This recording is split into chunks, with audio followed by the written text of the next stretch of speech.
of Gibraltar, the rock of ages, the ancient of days, the lily of the valley. Oh, Adonai, oh, Alpha and Omega, Lion of the tribe of Judah, the mountain melter.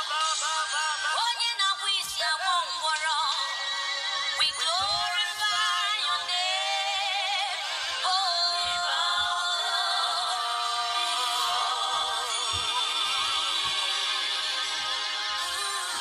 Thank you, Jesus.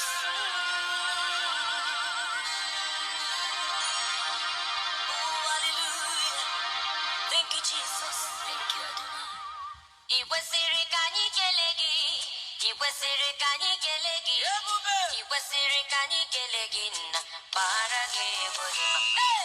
I kwesịrị ka anyị kelee gị. I kwesịrị ka anyị kelee gị. I kwesịrị ka anyị kelee gị nna bara gị egwu dị mma. I kwesịrị nwa bụrụ ọgụ. Wo wo wo wo wo wo. I kwesịrị ara n'azụ nwa ka mbara gị egwu dị mma. Ọnụ gbawara ya egwu dị mma ndị ọma. Omeluwa gbara ya egwu dị mma ọ na-anụla. Ụmụala Igbo gbara ya egwu dị mma ndị ọma. Anambra steeti gbara ya egwu dị mma biko nụ. Igbo steeti gbara ya egwu dị mma ụmụnne m. Abia steeti gbara ya egwu dị mma ndị ọma. Enugu steeti zọwara ya egwu dị mma ọ na-anụla. Ebonyi steeti gbara ya egwu dị mma ụmụ Igbo. Onye ya amadị mma gbara ya egwu dị mma ọ na-anụla. Onye nwere aka chawa afọ ewere ya aka dị mma biko nụ. Ebube, aga m agbara gị egwu dị mma. Onye eluigwe, aga m agbara gị egwu dị mma. Onye ma aka nsi bido, ọkwa gị maka nsi kwụsie. Aga m eji n'ihi ụwa na-esi ike wee ghara iburu bandị banye n'ime ụlọ nsọ gị wee gbawara gị egwu dị mma. Onye ma aka nsiri bido, onye ma aka nsiri kwụsị, onye ọma. Nwanne nwoke asị m ibudori agọ ka m mara. Nwanne nwaanyị ibudori agọ ka m jụọrị. Onye ihe ọma na dị mma fewere ya aka dị mma o. Ee, ọkanga ọkanga me aka m ọbara gị egwu dị mma. Eze ndị ezodogwube ọkwa gị bụ ọchịagha. Onye nwere obi mmiri ọkwa gị maka nsi bido. Onye na-elu m n'ụzọ bụ aga m agbara gị egwu dị mma. Mgbe ike gwụrụ obi m ọkwa gị si obi m na-eredu. Mgbe ụwa na-akọ m ọnụ gị na-edu m aga. Ọkanga ọkanga me aga m agbara gị egwu dị mma. I kwesịrị ka anyị kelee gị. I kwesịrị nwa bụrụ ọgụ. I kwesịrị ara n'azụ nwa mgbara gị egwu dị mma. I kwesịrị onye nwere obi mmiri ọgụgụ amobi. I kwesịrị ọma kasị bi ụwa gbawara gị egwu dị mma. Ọnụ zọwara ya egwu dị mma ndị ọma. Ọnụ gbawara ya egwu dị mma egwu oyogo. Ụmụala gbawara ya egwu dị mma egwu oyogo. Soro ndị nsọ gbawara ya egwu dị mma ọ na-anụla. Biko zọwara ya egwu dị mma ndị ọma o. Lagos steeti gbawara ya egwu dị mma o. Ọnụ gbawara ya egwu dị mma o. Ụmụ Abuja gbawara ya egwu dị mma ụmụ ọma. Ọnụ zọwara ya egwu dị mma ndị ọma. Obodo oyibo gbawara ya egwu dị mma biko nụ. Ala Amerịka gbawara ya egwu dị mma o. Ala London gbawara ya egwu dị mma biko nụ. Ndị China gbawara ya egwu dị mma o. Ụmụ Israel gbawara ya egwu dị mma biko nụ.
Good evening, especially to those of you who find yourself in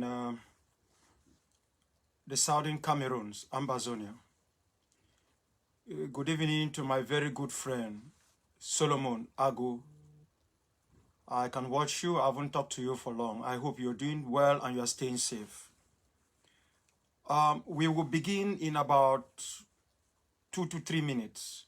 I've received 3 questions so far. If there are any other questions any of you have, please send them to me. And I will do my best to read them and then try to respond to them candidly. If the question you send, some other person have sent it, I will just read that question and then I will try to respond to it. For now, let's give a little bit of time for other viewers to be able to join us. I hope that won't take much of your time. Thank you.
Okay.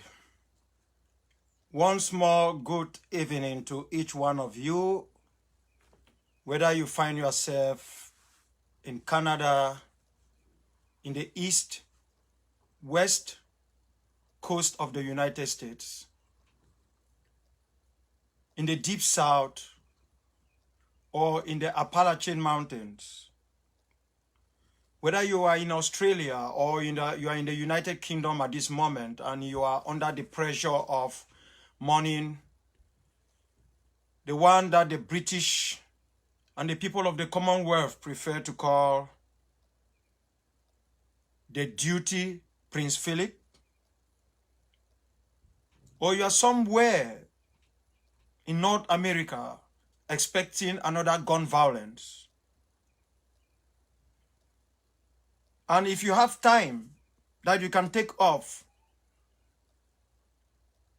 from the persecutions and the killings in Myanmar, Hong Kong, mainland China, Taiwan, Russia, or Ukraine, which is actually at the brink of beginning another war with its neighbor Russia, I just want to welcome you. If I'm coming to you this evening, at this particular hour, it is because there is something very serious. The first time I actually spoke, just before this struggle took a different dimension, was when I addressed fervently, candidly, and vehemently a message to Mr. Bia on a sinister plot, not just against me, against the people of the Southern Cameroons. At that time, there were many of you young men and women who had no knowledge of who I am. And that is fine. As much as there was more information out there on Google, but many of you thought that, who is this dark in complexion, slim, feeble-looking young man who is threatening Mr. Bia? And even after 4 years of fighting, a vast majority of you people still really do not understand who exactly I am. I get that very clear. I know that I have been misunderstood, misrepresented, misquoted, mistaken. But that is the pride I have. Because if everything I say does not stir in some controversy, then I'm not passing through a message. I have spoken to you people on different issues concerning the struggle. I have availed myself. At times, my voice has been very husky. At times, I show my human nature by being extremely angry. At times, I try to laugh over some of the things that are happening. I have advised some of you people behind the scene. I have talked to some of you people here overtly. Because for me, if there is something that is not going on well, I'm not going to backbite. I was not brought up in that manner. I will tell you the way I see it. And if I think you don't want to change behind the scene, I will put it in public. That doesn't make me perfect, but it makes me to be who I am. And I know it has caused a lot of problems. There are many of you who really do not understand who I am. When I came out here and I sound a serious warning to the vast majority of our brothers who are today, who were kidnapped in Nigeria and taken to Yaoundé, I signaled that warning. A couple of days later, or weeks, they took them from Nigeria. And the first thing everybody did, or the vast majority of you people did, was, oh, They have been sold by Dr. Akwanga. I didn't blame you because you really don't know who I am. You have people you call your leaders, your brothers, your friends. You don't really find out who they are. What type of people are you dealing with? Because if you don't know those you are dealing with, those you are giving your money to, those you call your leaders, you cannot turn around again. You put money in a bus basket and then you come back and attack the people. It's like giving granules for a rat to keep. Or smoked fish for a rat to keep. How are you going to come back and complain that the rat ate that fish? It is important in a struggle like this to always find out the people you are dealing with, especially those in position of leadership. Especially those in position of leadership. I have come to speak to you people today because people have come to me. They have asked me all types of questions. Oh, this meeting that is going to take place between these people and these people online. Doctor, what do you think? I've asked some of them. What I think, what difference is it going to make? When I have talked to you people time and time again, and it doesn't make any difference. The only difference it has made is that some of you have created more death in our land, more suffering on our people. Most of you, unknowingly, in refusing to listen, have opened the floodgates of evil, which is what the annexationist, the state party, has imbued upon our people. And you don't realize that. It's easy to turn and point a finger at a certain Akwanga because he's running the African People's Liberation Movement or SOCADEF. You fail to see the role you have played. You fail to see the role in which most of you have created these monsters that have held back this struggle. And it's almost taking victory away from the rest of us. You created it. You created it. I am here to speak to you people and to send a message to La République du Cameroon.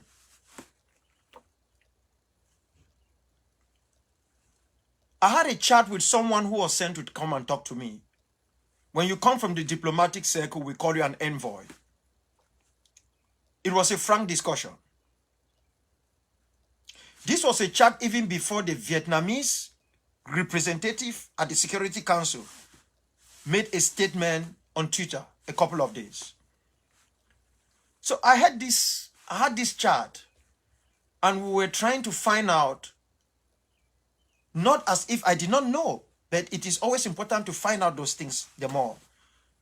Why the world was more lukewarm. Even with what happened at Gambu, with the slaughtering that took place in Bali, and what recently happened at Bekura, what was going on? And the envoy told me that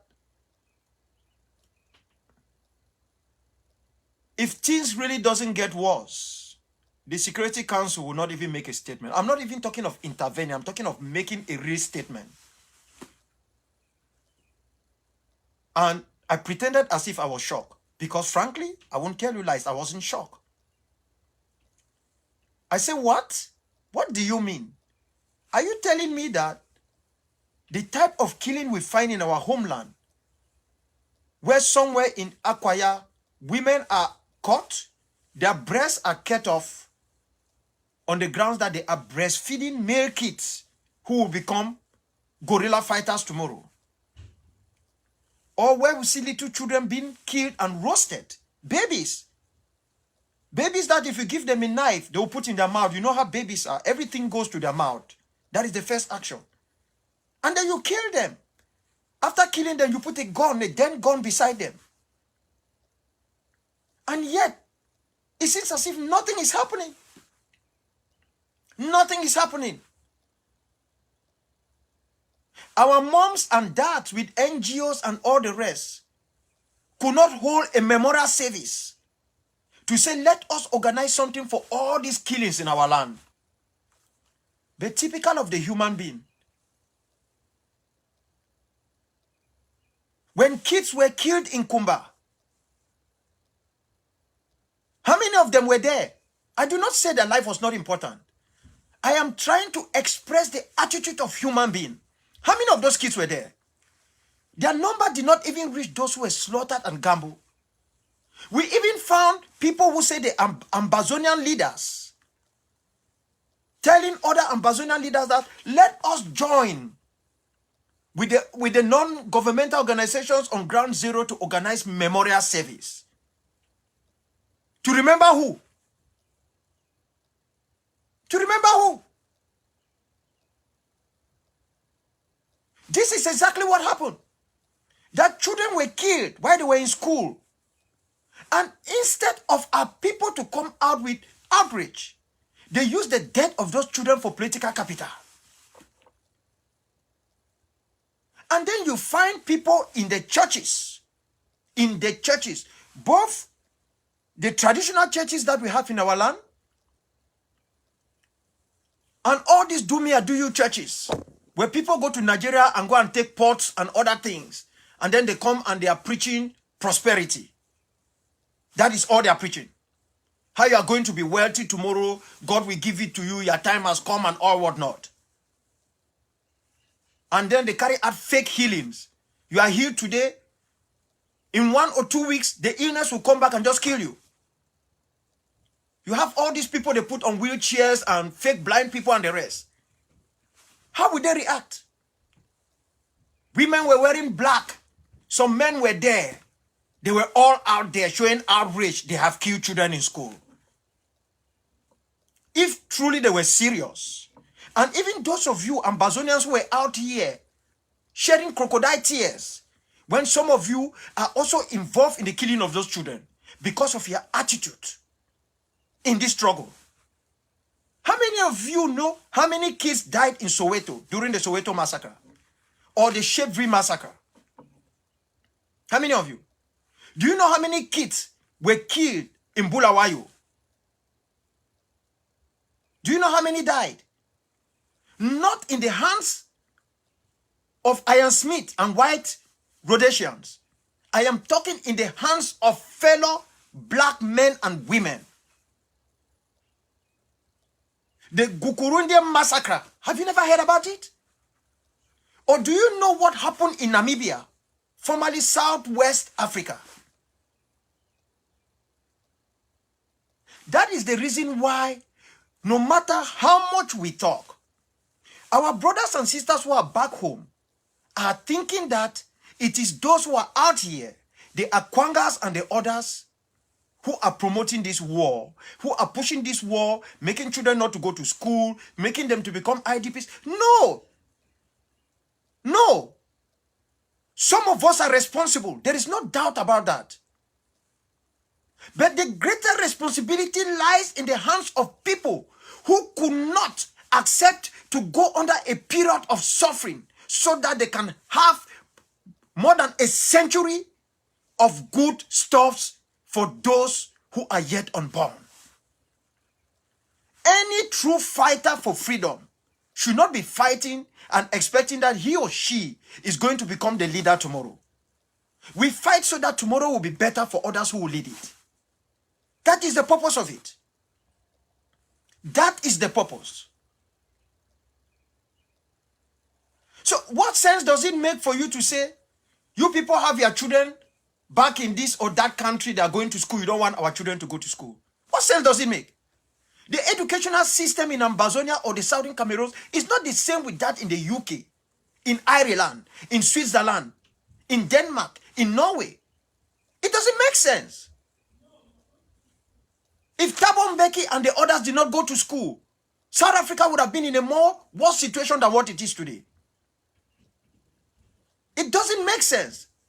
It is the mentality of those who are willing to give up. I have asked a simple question, especially to you moms. You are the ones who carry pregnancy for 9 months. I know you can have a child delivered through cesarean method in 7 months, 5 months or 6 months to save the life of both the woman and the child. But the normal period to carry pregnancy is supposed to be 9 months. You are the ones who feel the pain. You feel the pain. That is why they say women are the ones who own this world, especially the African woman. We know how hard you people work. But where is your conscience? All of you, some of you watching me, where exactly is your conscience? You think because you have 3 or 4 children at home, you have crossed over to Douala to send them to school there. Whatever method you use to have money, you are sending them to school in Douala or Bafoussam. There are others who are in Frunkankan who cannot go to school. And then you come back and you are attacking us. You are not willing to sacrifice anything. You are not willing to. You are not willing to sacrifice. You don't even sit and think of that 9 months in a labor room. You think your children are only those around you. How many kids of your neighbors, and even people who are not your neighbors, have ever given you water to drink? How many of them have given you water to drink or helped you, held your hand? How many of them? And to you, the men who are good to be fathers instead of dad, you move around and have children all over the place. And you cannot take a single period to say this is the moment to sacrifice. Do you think 4 years is enough sacrifice for freedom? Do you know what we are fighting for? Because if you don't know what we are fighting for, you will see 4 years as eternity. How many of you here are not aware that I had warned that this is going to be a long shot? I said this thing at a time when you people were having red carpet, were limousine, and you were marching all over the place. I warn you people that this euphoria will be short-lived if you don't prepare well. I warn you people. And even when some of you will come out here, you say all types of crazy, I warn you people. The videos are there. At times, I told you people, keep my voice aside. Keep my face aside. Keep my size aside. No matter how much you hate me, try to listen to the message and see whether there is something that makes sense. And even when it makes sense, some of you are still unable to come to terms to accept that truly it makes sense. You want to find shortcuts, and our people are dying. This is somebody, a diploma, talking to me, telling me that our situation is not worse. We haven't even started. We haven't started. We have not started. That is what the diploma is telling me. And anyone who is a child of history will believe that diploma how the world works. We haven't started. And we are not even sure how far we will go. This is Syria. Hafez al-Assad is still there. He was cornered. Just a small place like this for him. Everybody thought Syria has fallen. He was kept there by another member of the Security Council. By another neighbor. Are you not aware of that? The bombs that were raining in Damascus, raining all over Syria. Even before ISIS came there. You tell me what has happened in Syria. Do you know how many hundreds of thousands of people have been killed there? Some even killed in hospitals. Workers of Medecins Sans Frontières and all others kidnapped and killed. Has the Security Council of the United Nations been able to do anything positive? Have they been? And we brought this upon ourselves. Just as La République du Cameroon brought this war upon itself, we have brought all of this unnecessary disaster upon ourselves. We brought it upon ourselves. It is not like we were not there. We have not made plans. Some of you came in, you jumped into this struggle. You never tried to talk with us to find out what have you done. Where did you fail? How did you fail? What can we do so that we put our hands and move forward? You guys came in and said that we were not educated. We were not working enough. We did not have big cars. We were not staying in big houses. We were not large enough. Our wives were not too beautiful. We did not have many children. We have not stolen money somewhere. So we should be kicked aside. And we told you it doesn't work that way. And look at the consequences. Look at it. Just look at it. The very people who were praising people and giving them titles and the rest, they were the same people who, within a very short time, they turned against them and started insulting them, praying that they should die in prison and all whatnot. We are like dogs. Is it dogs or goat that eat, vomit, and take it back? This is how we have become. Look at Yaoundé. Yaoundé, all of you are in Yaoundé. Colonel Bankwi, Mr. Bia, Ferdinand Gongo, and the rest. Are you people not aware that you brought this war? People say, oh, it was the action of Daddy. It was what happened at Agbonkem German. No. Those could be immediate effects. Bia himself declared in France how much they have tried to subjugate us. You brought this war upon this land. You brought it upon our two peoples. I did my best to warn you people. In 1999, this very month, April, on the 1st and on the 6th of April, actually from the 5th to the 6th of April, I warned you people in the military tribunal in Yaoundé that if you don't solve this problem, war was coming. I warned you people. I was there. Your detainee who became your prisoner officially on the 6th of April 1999. After a funny 3 months of kangaroo trial. I warned you people. And that was not all. I went to Nigeria. I met the foreign minister of Nigeria. Had more than an hour meeting with him in his office. I went there with Fortune Alphonse John, who lives in this country, whom I came over here with. Because I don't sit here and tell lies. I spoke with the foreign minister. I reached out to Aso Rock. I spoke to so many people. I was in Nigeria, even at a time when I was made president for a government on the basis that they want, the people who said, let us form that government at that time, wanted to make sure that our people can have a buy-in into the struggle. I said it will not work, and it didn't work. And we did all types of consultation. Nobody wanted to join the struggle. Everybody was scared of us. At the time we were doing all of these things, my brother Christmas Ebini Atem and others were here in the United States already. He has already abandoned the struggle. He was singing CPDM Hallelujah. And there were a host of them like that. People who have been in the struggle. They were singing Hallelujah. I have to say these things. They were here singing. Nobody wanted to talk to us. We were terrorists, we were criminals. I reached out to everyone. I spoke to people who didn't know me. I called them over the phone. In fact, it was in Nigeria that Cardinal Tumi told me that I know Dr. Arnold Boy Yombam. May his soul rest in perfect peace. I know his group. I don't know your group. That was the day I put an X that I will never have a communication with him. And even when Mr. Eli Smith, the champion masquerader, he came over and told me, Cardinal Tumi wants to talk to me. I told him that I don't have time to talk to him. I don't have time. I am a respecter of ideals, not persons. I didn't want him to take my position. I didn't want him to become an Ambazonian fighter. But I wanted him to act as a man of God, to do the work of Jesus, to be a liberation theologist, someone who will look behind and say, listen, I will speak as hard as it is. I will not be ambiguous. Because even at a time that he tried to be truthful, he wasn't truthful enough. He was ambiguous. These are the problems we are facing. I've reached out to the Presbyterian Church. I reached out to the Baptist Church.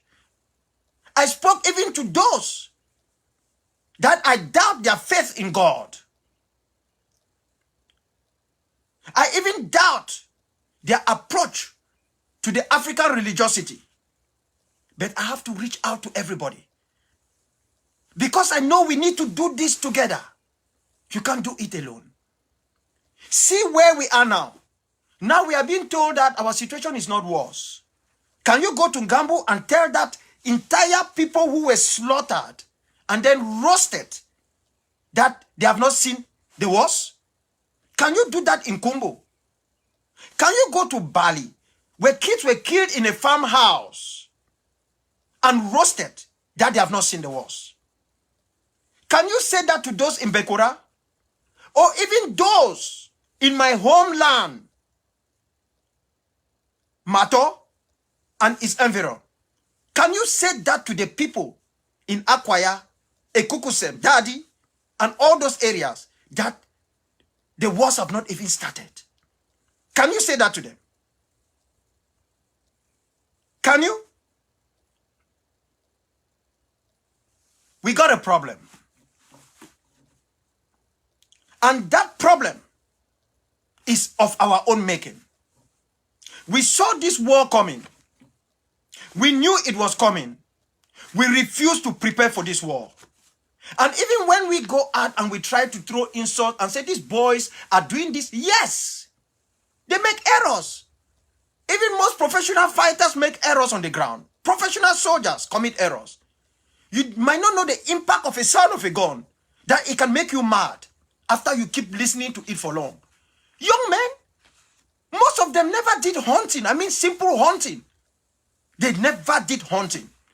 But within a trickle of a time, they are able to pick up arms to defend themselves and to give room to some of you who are unable to control your emotion and know exactly what you have to say, to go online and start throwing every type of sanctimonious frivolity.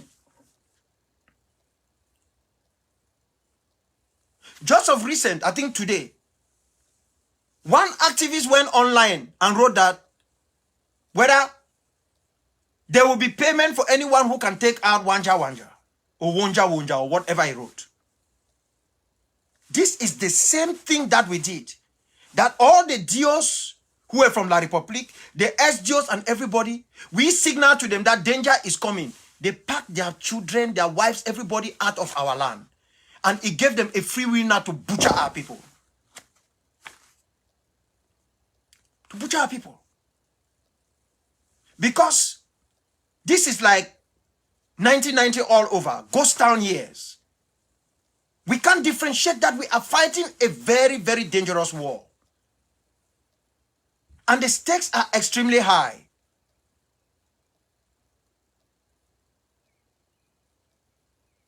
Look at Yaoundé. They pick up a member of the APLM, lock him up on false charges. Before he left prison, people who are in military intelligence have collected more than 7 million. In the military tribunal, 3 million went. That is what they do to our people, 3 million. And then they release him. And the judge who was releasing him told him, you people are not aware of what you have started. That this thing that you started like this has become full-time business for so many people here in Yaoundé. And I want to assure you, find a way and leave. Because I'm telling you, this is not going to end anytime soon. This is full-time employment for people. And some of the people are your own people. The monies they're making out of this war, I can tell you that they will not make it doing normal jobs for 20 years.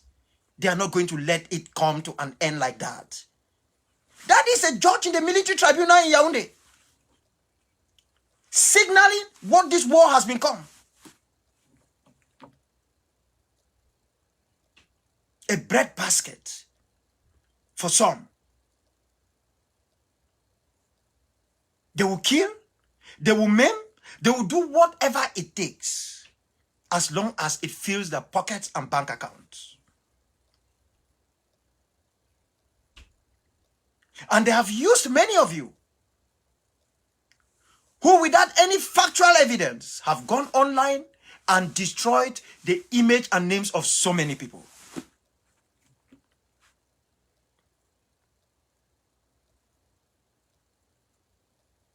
I told you people, this is going to be a long run.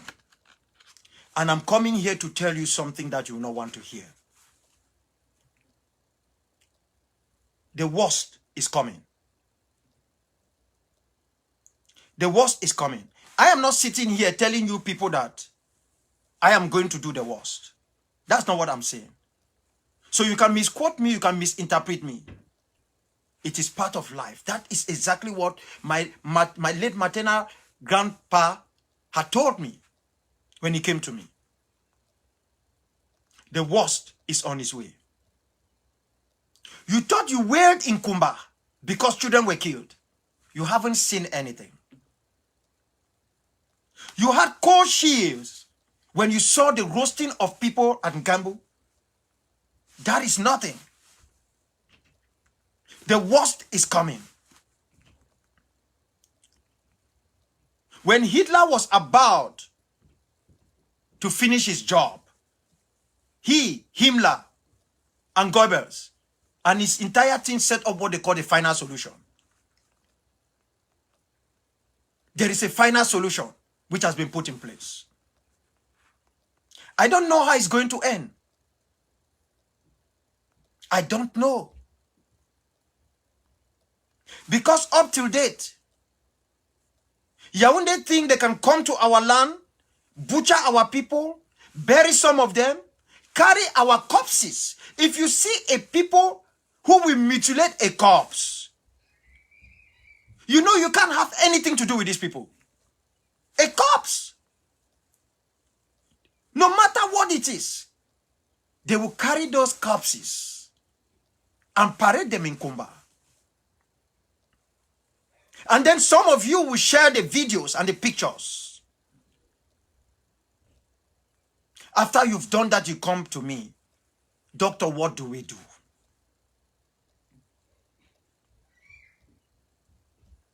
The worst is coming. We have seen rivers of blood. But like as I said, what is coming is not going to be sea of death. It is going to be an ocean of irreparable disaster. It is coming. To any one of you who comes from the southern Cameroons, whether you belong to this struggle or not, do not say you have not been warned.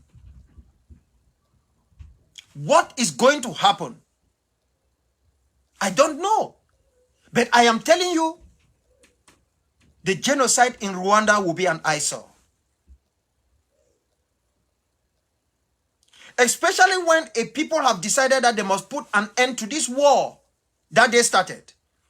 They have failed to realize that there is no military might that will end this war. They have forgotten that in a war like this, it goes through its ups and downs. The particular situation in which this violence, this conflict, this war which they have brought upon our land is, it is at its worst state.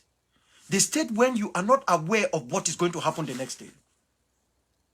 This is the worst period. It is moving now to the super worst period. I am telling you people, it is not going to be easy. I'm not asking you to stock food. You know, I don't declare ghost towns.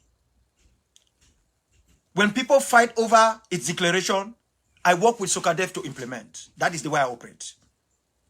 Even if I think ghost town is not an option during war times, even if I think that the only way we can implement ghost town is to seize a city and hold that city, and make sure that we can carry administration in that city, that village, that community.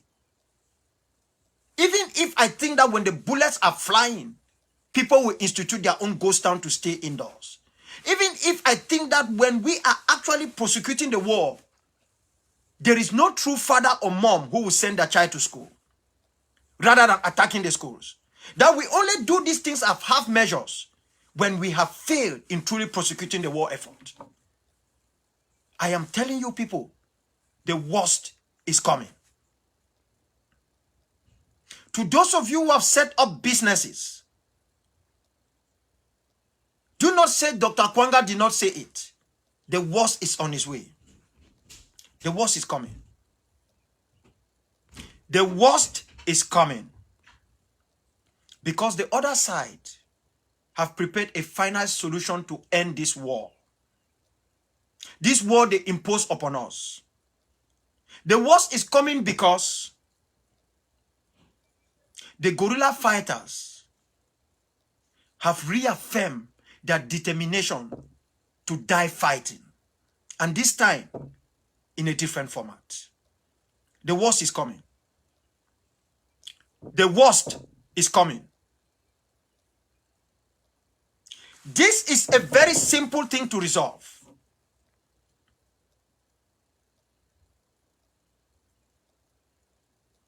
A journalist from one of the major countries in the world asked me a question a few days ago.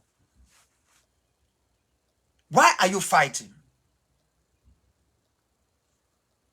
I didn't respond to him that we are fighting because we want independence or want to reassert our independence. I didn't give that answer. I said we are fighting because we want peace. We want peace because we have truly never lived in peace. That is why we are fighting. We have never been in peace. From that unholy day, that Saturday, the 11th of February 1961, when we made that monumental blunder out of the anger we had from the treatment from our brothers and sisters from the eastern region of Nigeria, and we allow our anger to slip over us, we became hoodwinked, thinking we can test a better life on the other side. We turned against the warning from Emmanuel Mbela Lifafa Endeli. That was the day the war began. That was the day our people ceased from living in peace. We are fighting because we want peace.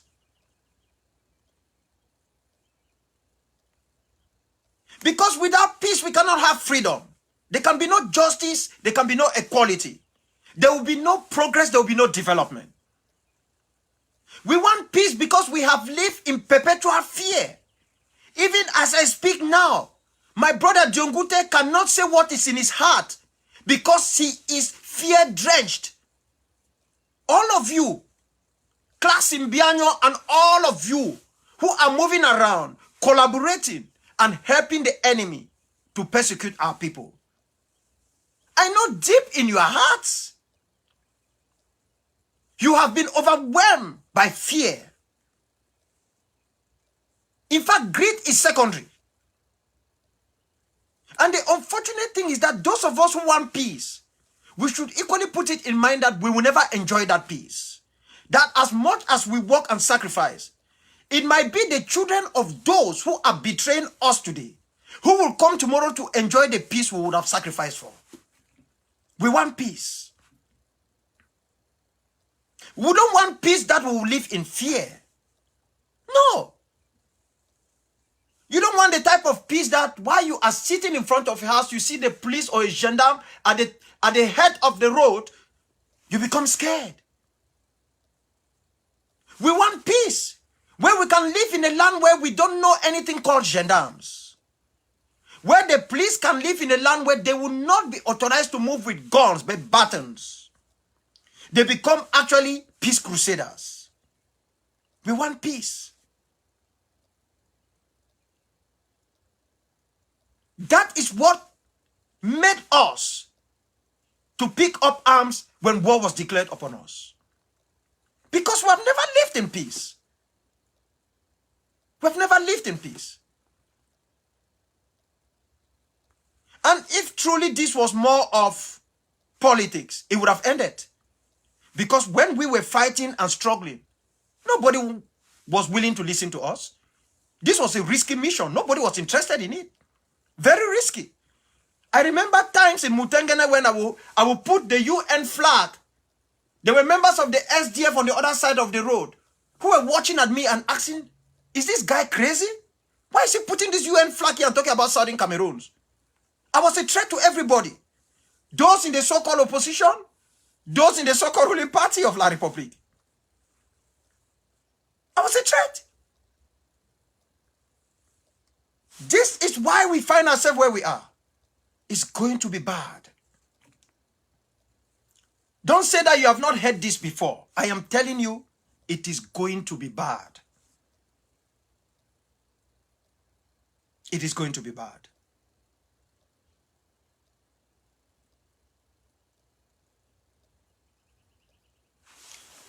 There is something which Colonel Joel Emi Bankwi shared with me. That will be the second part of this discussion, because it is vital, it is important, and it will make each one of you to reflect very well. Do not just listen to me. Begin to think. Begin to think. This is not an issue of a doctor, a professor, a lawyer. This is an issue of using your heart, your conscience, and the ability God has given to you to think. Remember that the very wise people who are in the villages, who speak in very thick proverbs, they went through no formal education. If you listen to me now, and if you are still listening to me, and you have not started thinking and asking questions, you don't deserve to sit here and watch me. I'll be right back.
Yeah, before we get into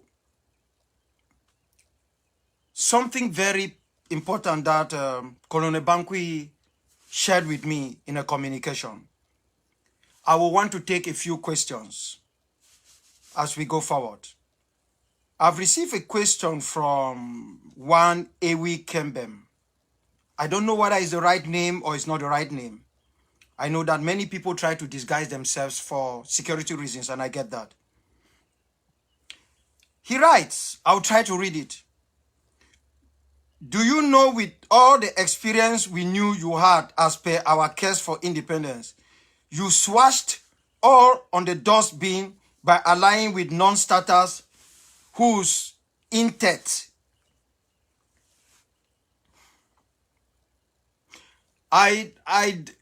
The grammar is a little bit confusing, but I understand exactly what Mr. Ewi Kembem. or Miss Ewi Kembem is writing, because I don't know whether it's a Mr. or Miss. Let me respond to this good comrade of ours clearly. Remember that this very comrade of ours just wrote of recent, where he described me as an idiot, an ugly man. That is what he has written to me. It is here, it's his message that came in.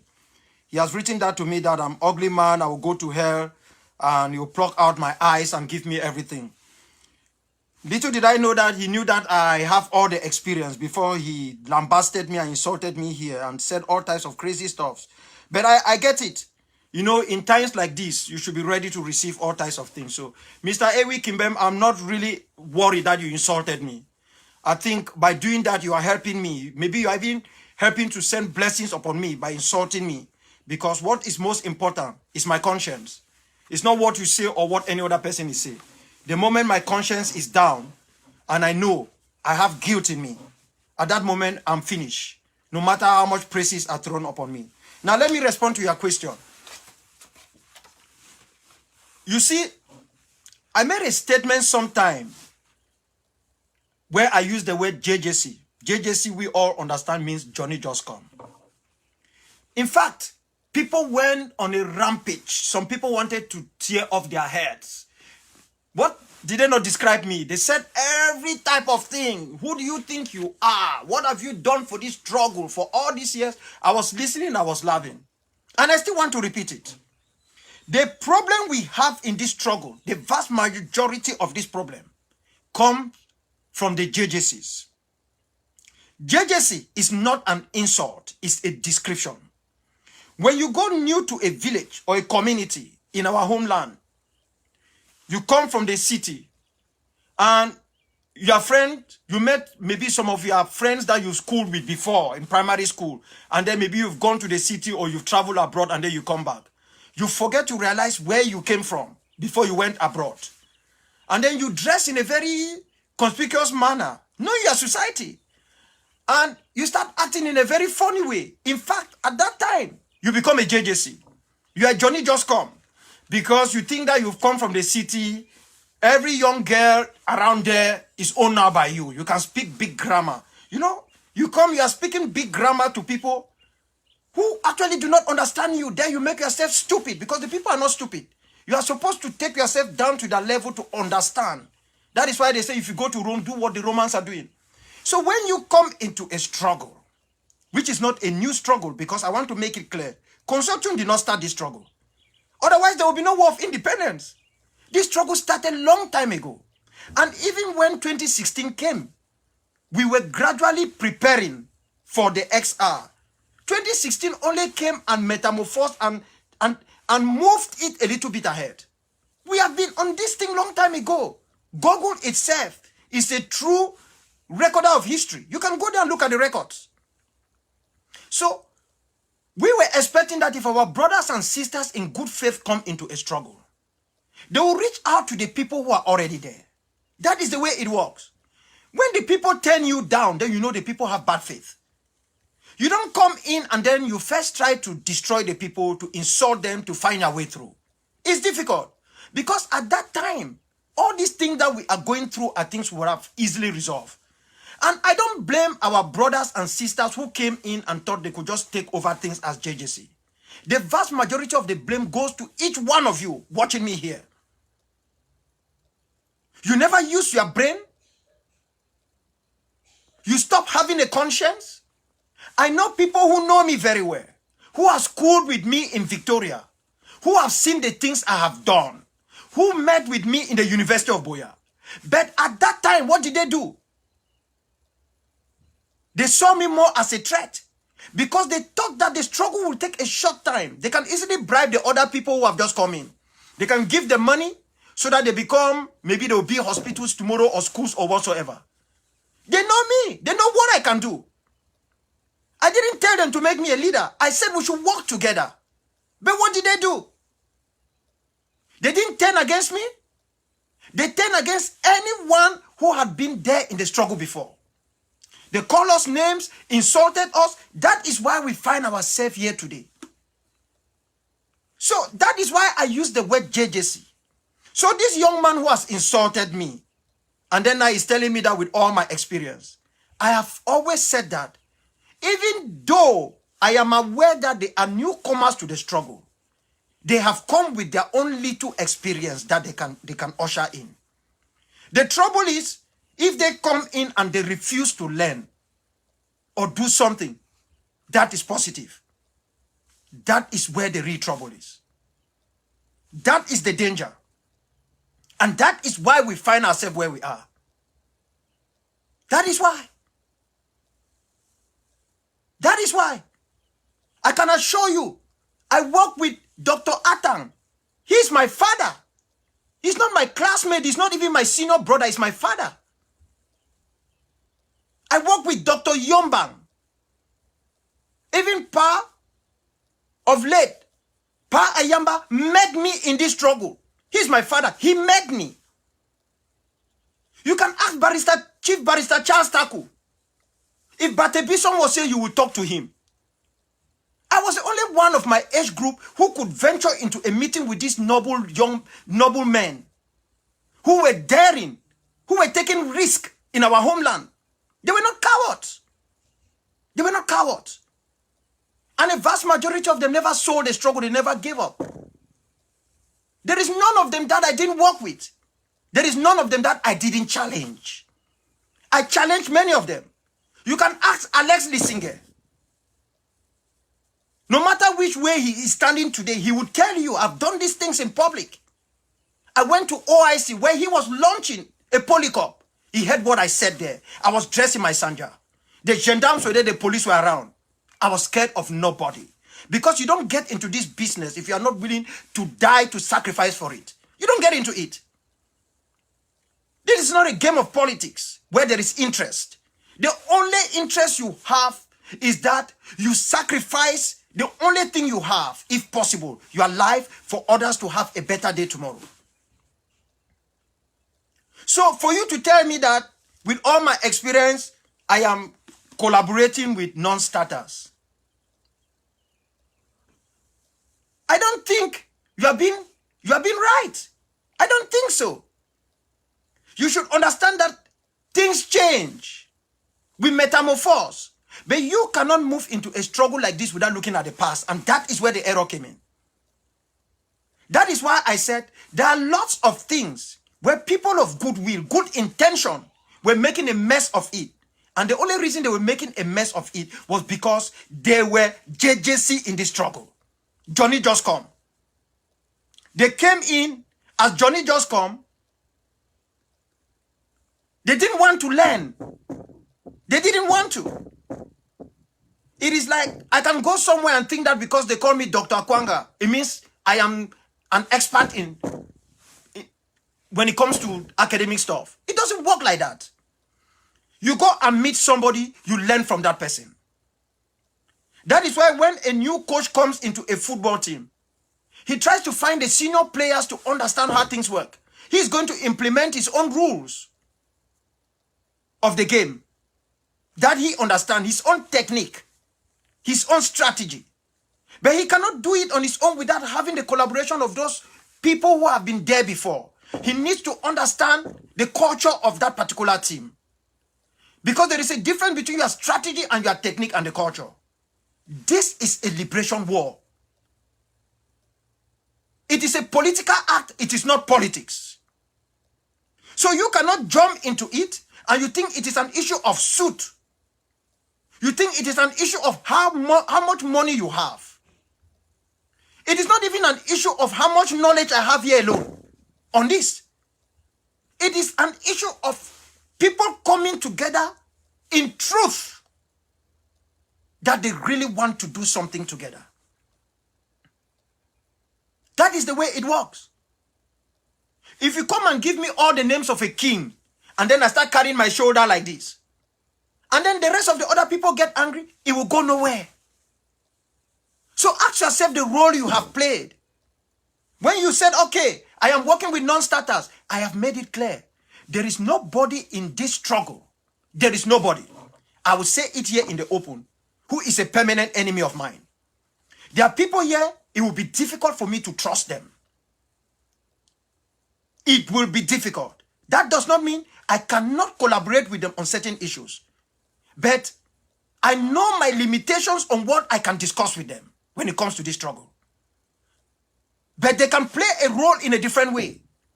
And I know people that I can trust with my blood.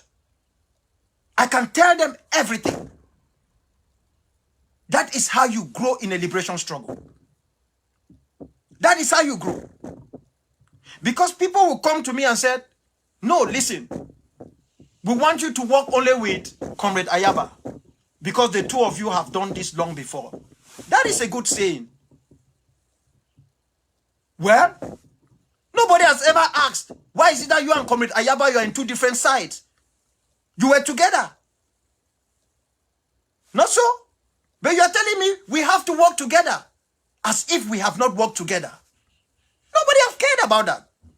People care about dividing us, expanding us from different particles so that they can have control over us. That is it. So that they can have control over us. And if you are not wise, they keep advising you to your grave. They keep digging a hole for you because they take your ability from thinking. And when they take your ability from thinking, they make a total nonsense of what you have here. Every one of our people who died, who is arrested, who is detained, is more important than any other thing to us. It's more important. So, Mr. Ewi Kembem, as much as I understand that your question is coming from a genuine heart, someone who actually feels frustrated, you should equally ask yourself that what role have you played? What role have you played in trying to sit back, reflect, think very well, and advise behind the scene without coming to join the chorus online to insult others? That is the question you need to respond to.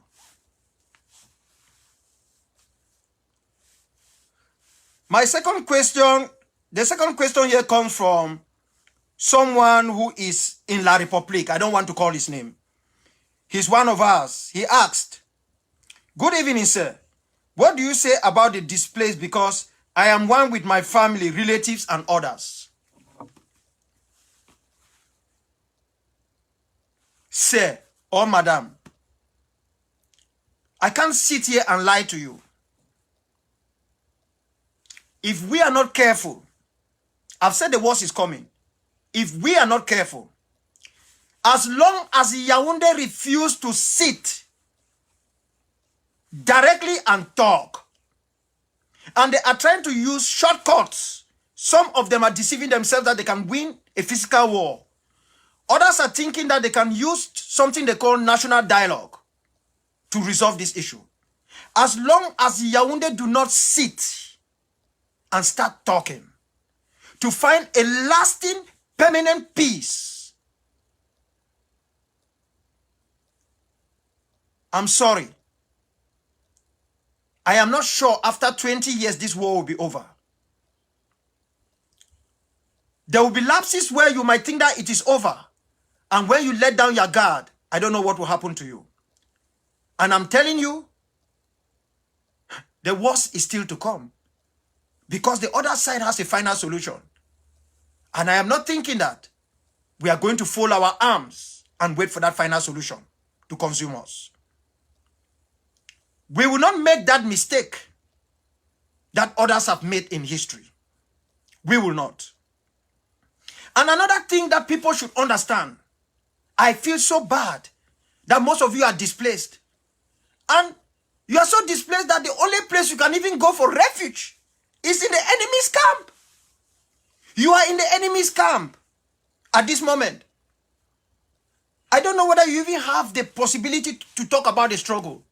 Or there you have already refused, as Judas, as Peter did, that you don't come from that side. You are speaking French now or what? I don't know. But you have to do everything to survive. Because only the living can free a people, not the dead. We can call them martyrs and heroes. When you are dead, you are dead. Period. We can pour libation and everything. A dead person is a dead person. I know that somebody from Manu might differ with me because we know that we have people who come Gungunem, that they die and come back. Yes, I understand that that is a cultural issue, a traditional issue. But the reality is, when you are gone, you are gone. So you need to stay alive so that you can liberate the land. So that by the time you go, you are sure that you have created a better opportunity for others to come and fill that vacuum.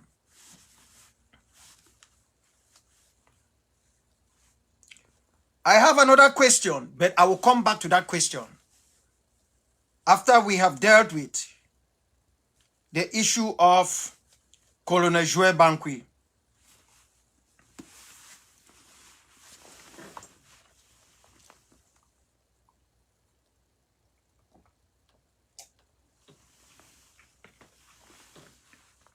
First,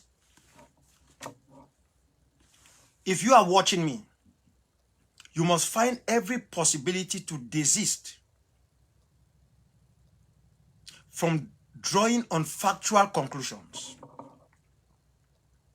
It doesn't pay anyone to go out there and call people without you having any evidence. I know some actions of people might give you the impression that they are traitors. Okay? Some actions might give you the impression that they are traitors. There were people who saw the late Cardinal Tumi as a traitor. I do not see him as a traitor. You know why? I just saw that we were too far apart that there was no need for us to talk. And when I say I don't see him as a traitor, it's because he has not and never been officially part of this struggle.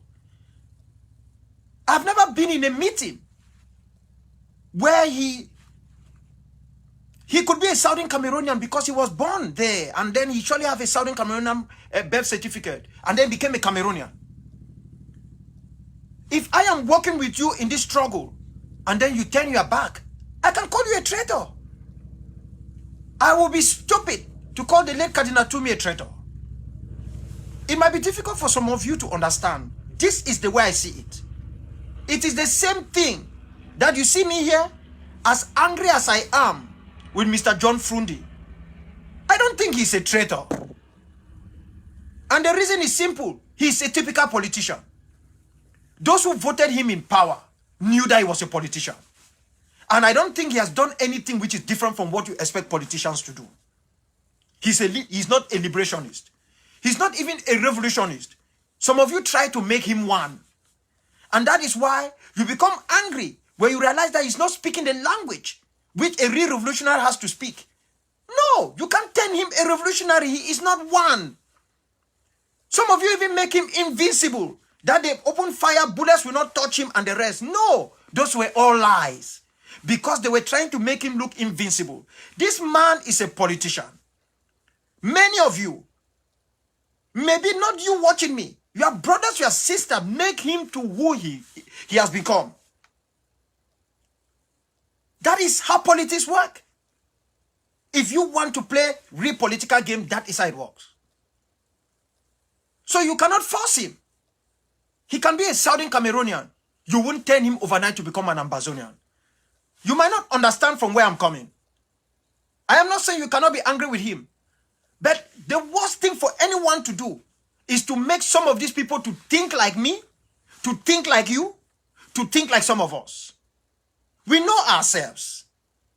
So if I divert in a certain way, it's easy for you people to come and say Dr. Akwanga has changed. But you cannot go out and you start chasing the shadow.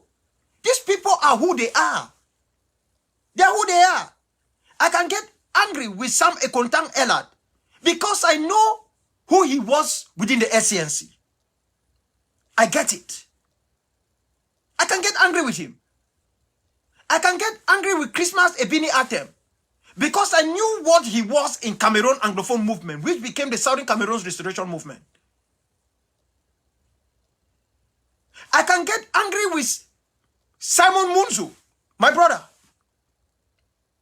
because I knew that when he was preaching about external self-determination for Southern Cameroons, he was still a professor.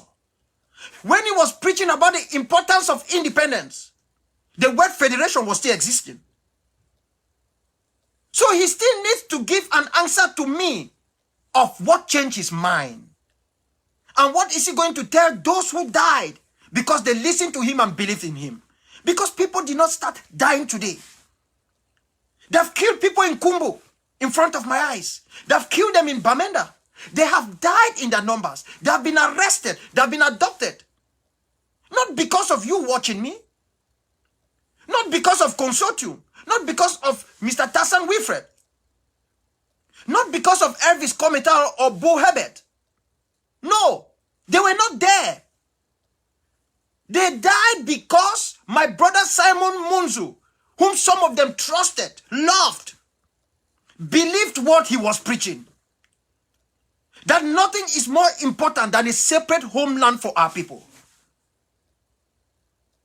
That is the danger we find ourselves in. So you don't go and preach something. This is not politics where you can come back and tell the people, I'm sorry, I've changed my mind. You can't bring back those who have died. You can't. You can't. So I can get angry with him because I knew where he stood. I knew where he stood. I am saying this openly. Some of you people get angry with Agbobala or Agbonkongo, I beg your pardon. No, I know he lived in Europe. But I know he was not someone who was that convinced about the struggle. That is reality. He attended some meetings with Mr. Yaba and the rest. He wasn't that convinced. He's just being true to who he is. And frankly, none of these people have stopped you and me from sacrificing everything to free our land. If we do what we have to do, you will not have time to call anybody traitor. You will know what will happen. I don't need to say things here. If we do what it takes to free a homeland, we haven't started a debate. The debate is on the negotiating table. That is where anybody can come and say what they want to say. If La République du Cameroon think they want to talk about federation, they should come to the table. They want to talk special status, let them come to the table. Even they want to talk regionalism, let them come to the table. Is that their position? Fine for them. Let them come. We have ours. You cannot be having a position and then you are running away from it. You are running away from coming forward to let them be. Do they not have lawyers? Do they not have diplomats from Iraq? They should be bold enough to come to the table. Are they scared of us? Who are us? We are small boys. We're even people that some of us, maybe if we do not come to the West, we don't even know what our life would have been. This is reality. Let La République du Cameroon come to the table. I can assure you that if they begin talking tomorrow, I can guarantee you that that is one major step towards ending this carnage. If they begin earnestly and say, listen, we must solve this problem because no amount of bullet is going to resolve it. You know how the angel of death passed over the house of every Jew that was in Egypt with that mark. That is how what is coming is going to pass over our land and their land if they begin negotiation tomorrow. But if they do not, and instead move forward with the final solution, don't say Ebenezer Akwanga did not tell you. This 9th day of April, 2021, which is 10th day of April in most countries in Africa and Europe. I am assuring you that what is coming will not be nice. I had a conversation with Colonel Bankwi.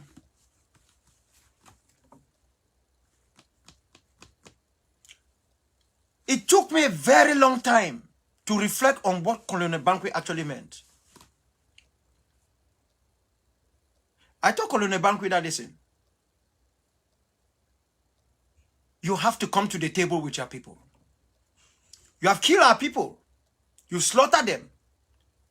I reminded him that I am aware that he's a grandfather. He has relatives in this country. He has relatives back where he is. But if he continued to promote the war effort and everyone around him, Not even in their graves will they have peace. And I mean it. It's my exchange with him. There was something that he responded to me. He said, you are saying all of these things like this is because you do not know. He said, you do not know. Because I reminded him that every Ambazonian, that you see, all of us here, we are prepared to fight to the last man. And Banqui told me that it's because I do not know. Now you put yourself in my position. You are telling somebody that you and the rest of the people are prepared to fight to the last man. He's on the other side. He's telling you that it is because you do not know. What does that mean? It is because I do not know? It is because I do not know that. Why I'm telling him that we are all prepared to fight to the last man as leaders. He's got some people already in his pocket? Is that what he meant by is because I do not know? Or is he saying that it is because I do not know that they were planning, hatching something in which they will come to the United States and use, they call him who? This young man in California as a lawyer who has been duping them to begin some court case that is going to wrap all of us? So when Banqui said to me that it's because you do not know, and I begin to see certain things happening, I say, oh my God, this is serious. This is really, really serious. We haven't started. I now understand why Winnie Madikizela, Nomzamu Winnie Madikizela, Mandela, began the Winnie Football Club. The Winnie Mandela Football Club. I now understand it. The situation is not good.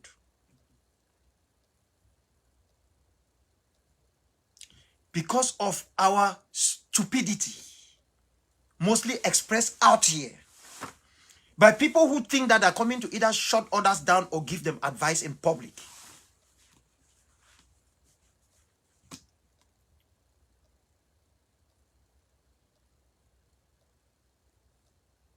Many among us have become 10 coats.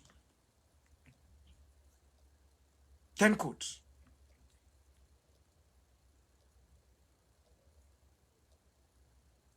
Because we do not know when there is a limit not to talk and when we should talk and what we should talk and in public. If the people in some of the countries that have fought before prosecuted their own struggle, wanted the way we are prosecuting ours, I wonder what would have happened. I wonder. I really wonder what would have happened. You go somewhere, somebody embarrass you and tell you that you say that Southern Cameroon was independent. You want to restore the independence. And then they pose you a question.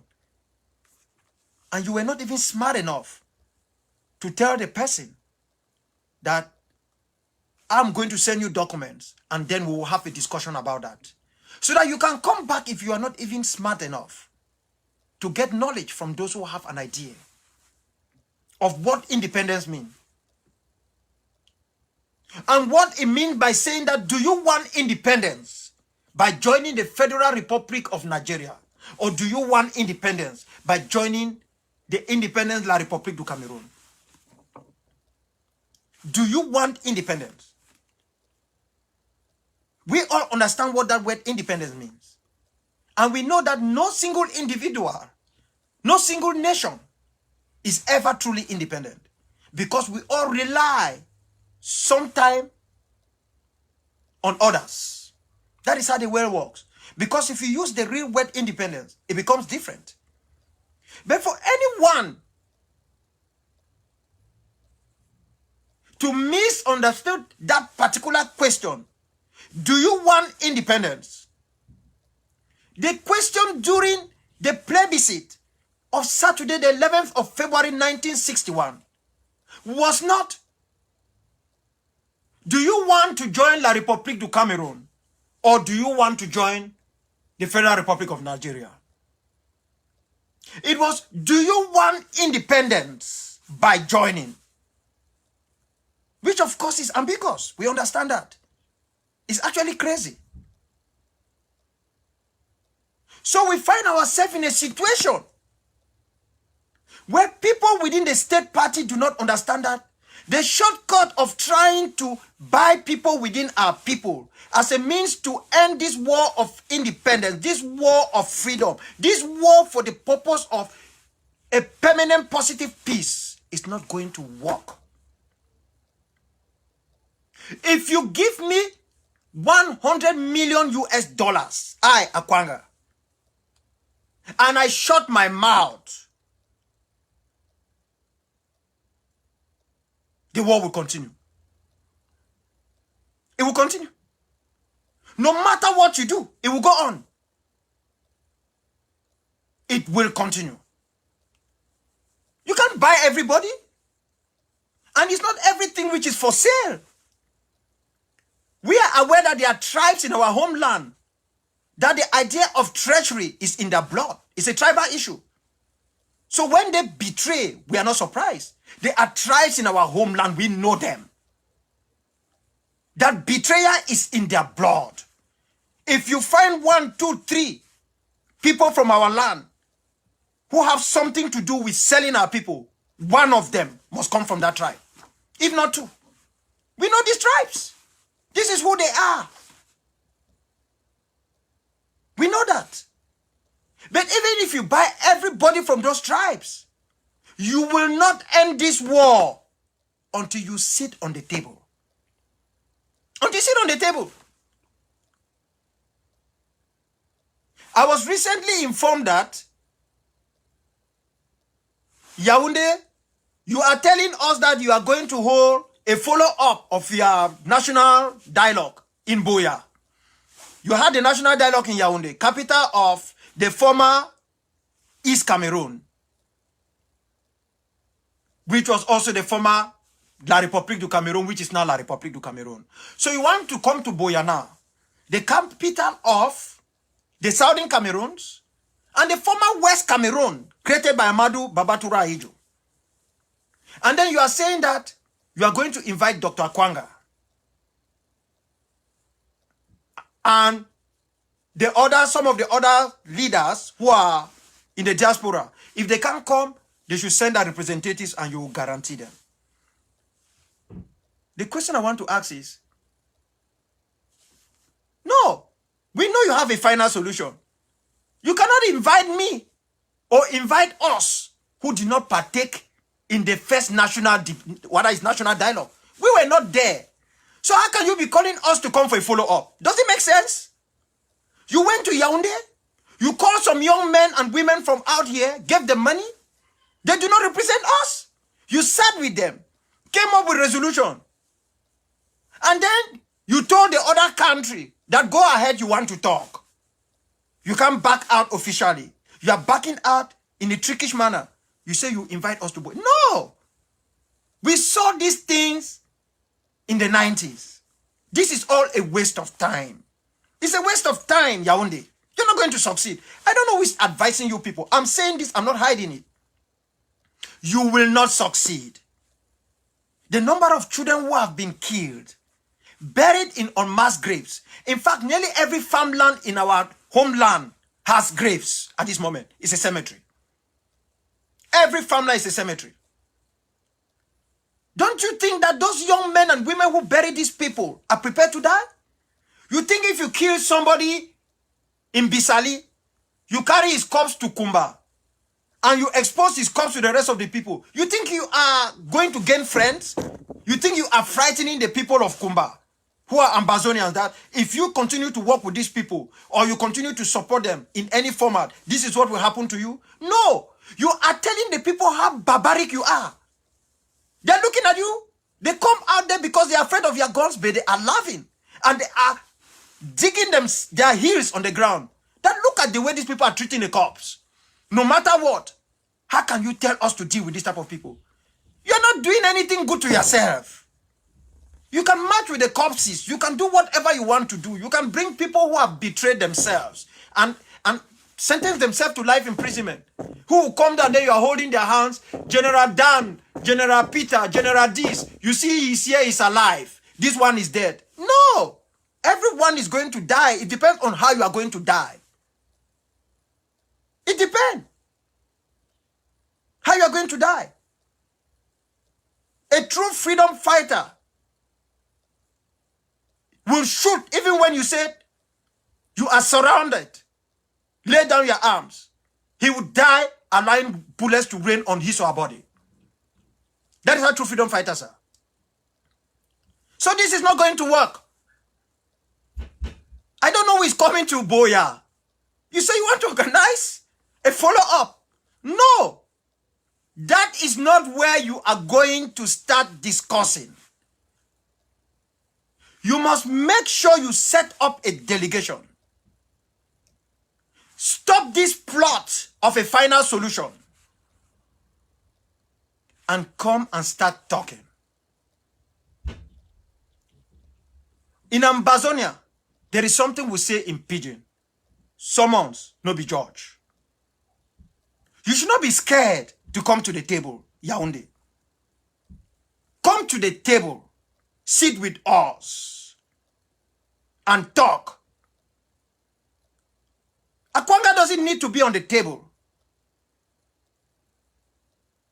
But you need to sit and talk with those people who are us, all of us, all our people, the team that they will select, the people who have said, we can only live side by side as neighbors, not under one roof. It's simple. And if you think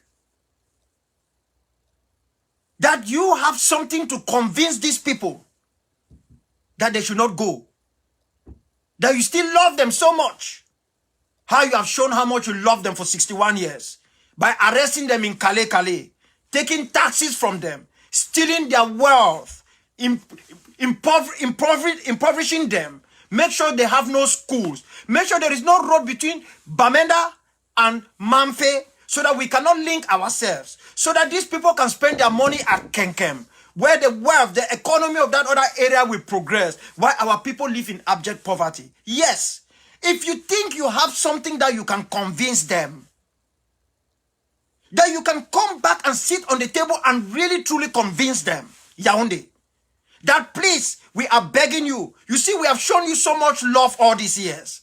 Don't leave us. We love you. We gave you everything. Come to the table. Who knows? Come to the table. Maybe we will go to sleep that day and then you will hoodwink us. Come to the table. The world should hear. Ambazonians might argue, oh, it's not Swiss talks, or it's not this. There is no Ambazonian. There is not a single Southern Cameroonian who does not understand that it's only a negotiated settlement, a comprehensive one, that will solve this problem. There is none. So going out and giving the impression that, oh, we have almost won the war. How can you be saying you have almost won the war when you first refused that there was no war taking place? It doesn't make sense. The same people who said they are ministers there, they said there is no war. Now they are saying that we have almost won the war. It's remaining a parchment of bandits. No. Guerrilla fighters could be just 5 people. 5. You don't need 20. You don't even need 10. That's a simple unit. The war haven't even started. All what we have been doing has been training. Training for what is coming. It's training. But that training can turn to a permanent positive peace if you, Yaoundé, you are willing to come to the table. I'm saying this. It's because I'm not scared. I can die any day. There is COVID. It's killing so many of our people. If COVID doesn't take me, something else can take me. But I'm speaking to you, Yaoundé, as I speak to our people, Ambazonians. I'm a respecter of no state, especially a state whose morality is gone. Especially a state which is spiritually moribund.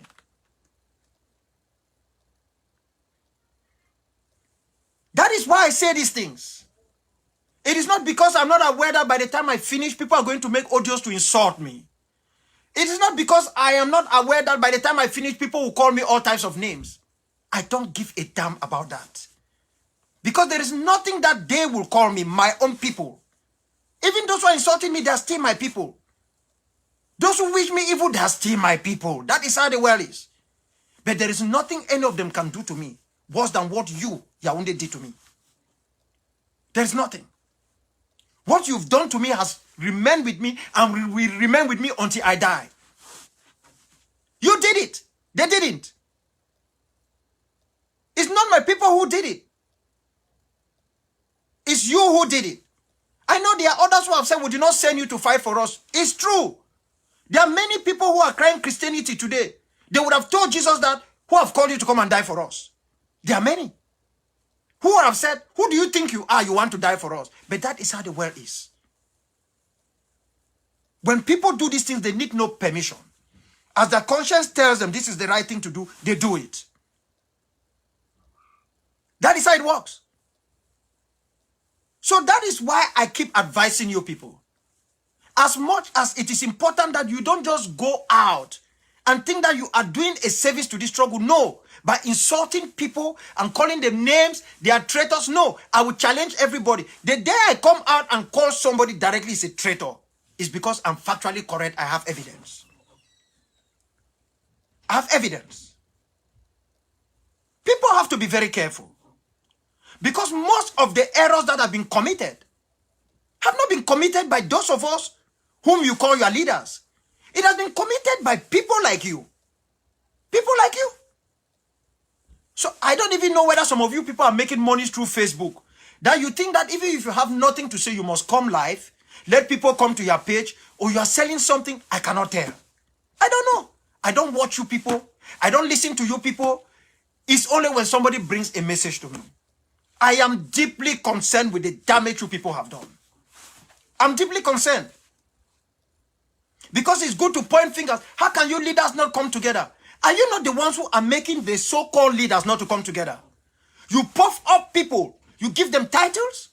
You call them all types of names. You are unable to give real counsel. You go and tell some, don't go there. Dr. Akwanga will kill you. Don't go to this one. This one is this. Don't come to this. This one will do this. Those who have no idea about self-defense, they have become field marshals. That's how they call themselves. We make a mockery of ourselves. Eh? A mockery. A mockery. We've even had generals that are more than the generals that the United States have had for the years it has lived. Even the United Kingdom. That is what we have done. That is what we have done. In less than 1 month, 3 of those generals were killed. 3. And 1 gave up. And most of them were not killed in the battlefield. They were not fighting. They did not die fighting. They did not die fighting. Because people no longer listen. Some of you on ground zero think that because you have a gun, it means you already have the experience and the knowledge. No. And at times you want to listen, you listen to the wrong people. You listen to the wrong people. Some of you, your death will become worthless. You might think I'm crazy. I have to say it. If you don't die for the right cause, for the right thing, you become worthless. That is reality. Listen to yourself. Listen to your sixth sense. Everyone has a sixth sense. There is a time something is telling you something. Take advantage of it. And to you, my people, in a struggle like this, there is what they call the moment. If those of us who pass around as your leaders see the moment to act and we fail to act at that moment, that will be the end of this struggle. There are some moments that have come and people have let it slip away. They have let it slip away. Those moments, very important moments to capitalize on.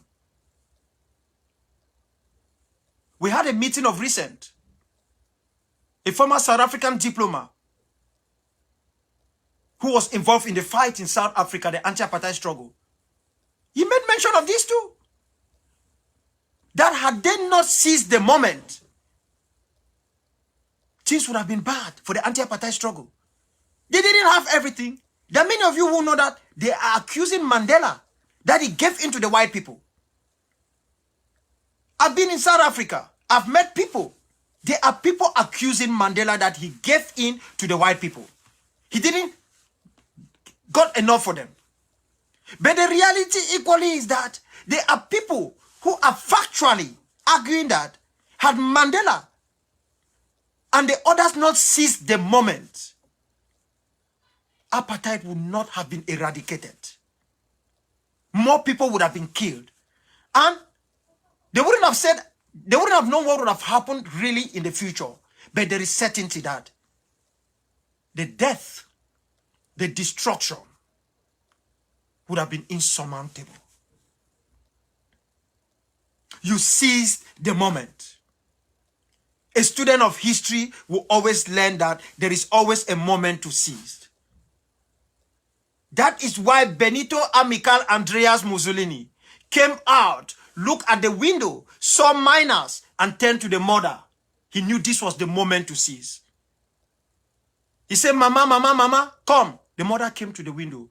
He said, "You see those people out there?" The mother said, "Yes." "What do you think?" "I don't know, my son." "Mama, watch them. One day, I will astonish the world." Yes, he did. From his background, he astonished the world as much as he did it the wrong way. He took the wrong side. But the reality is, he seized the moment. He seized it. That is what you do. If General Hideki Tojo did not seize the moment, Hiroshima and Nagasaki would have been child's play. There would have been no Japan. There would have been no Japan. He knew what was coming. He knew.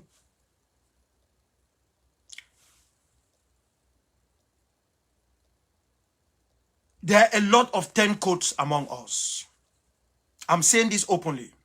I'm not pointing fingers to particular individuals. I'm just trying to let you know that if you don't have a safe sense, find a way to develop it. To know what to say, when to say it, who to say it to, and how to say it. Otherwise, you will continuously, indirectly be betraying yourself and the struggle for your people. Part of the turncoat is as a result of fatigue. Some people have become so tired because this thing, they thought it would take a few months. They didn't know what they were getting into. And they are actually turncoats for nothing. They have benefited nothing except make a butchery of their conscience. And there will still be more that will come. To live with the people for 60 years is not a small thing. It's not easy. And I can assure you that black on black genocide is worse than white on black genocide. This is a book. You can read it. It's written by Emma Okocha, Blood on the Niger, the first black on black genocide. I am not doing an advertisement, but it is very important to read this book. You will understand that when a black man decides to become evil, they will do everything to beat the record of Lucifer. They will do everything. Because they learn it from the white man. And then it brings us back to what they normally say, imitation leads to danger. Those who try to imitate something end up doing the worst. For 4 years, we have almost fought with our bare hands. For 4 years, many of us have refused to listen. For 4 years, we have turned this struggle like the failed Egyptian revolution.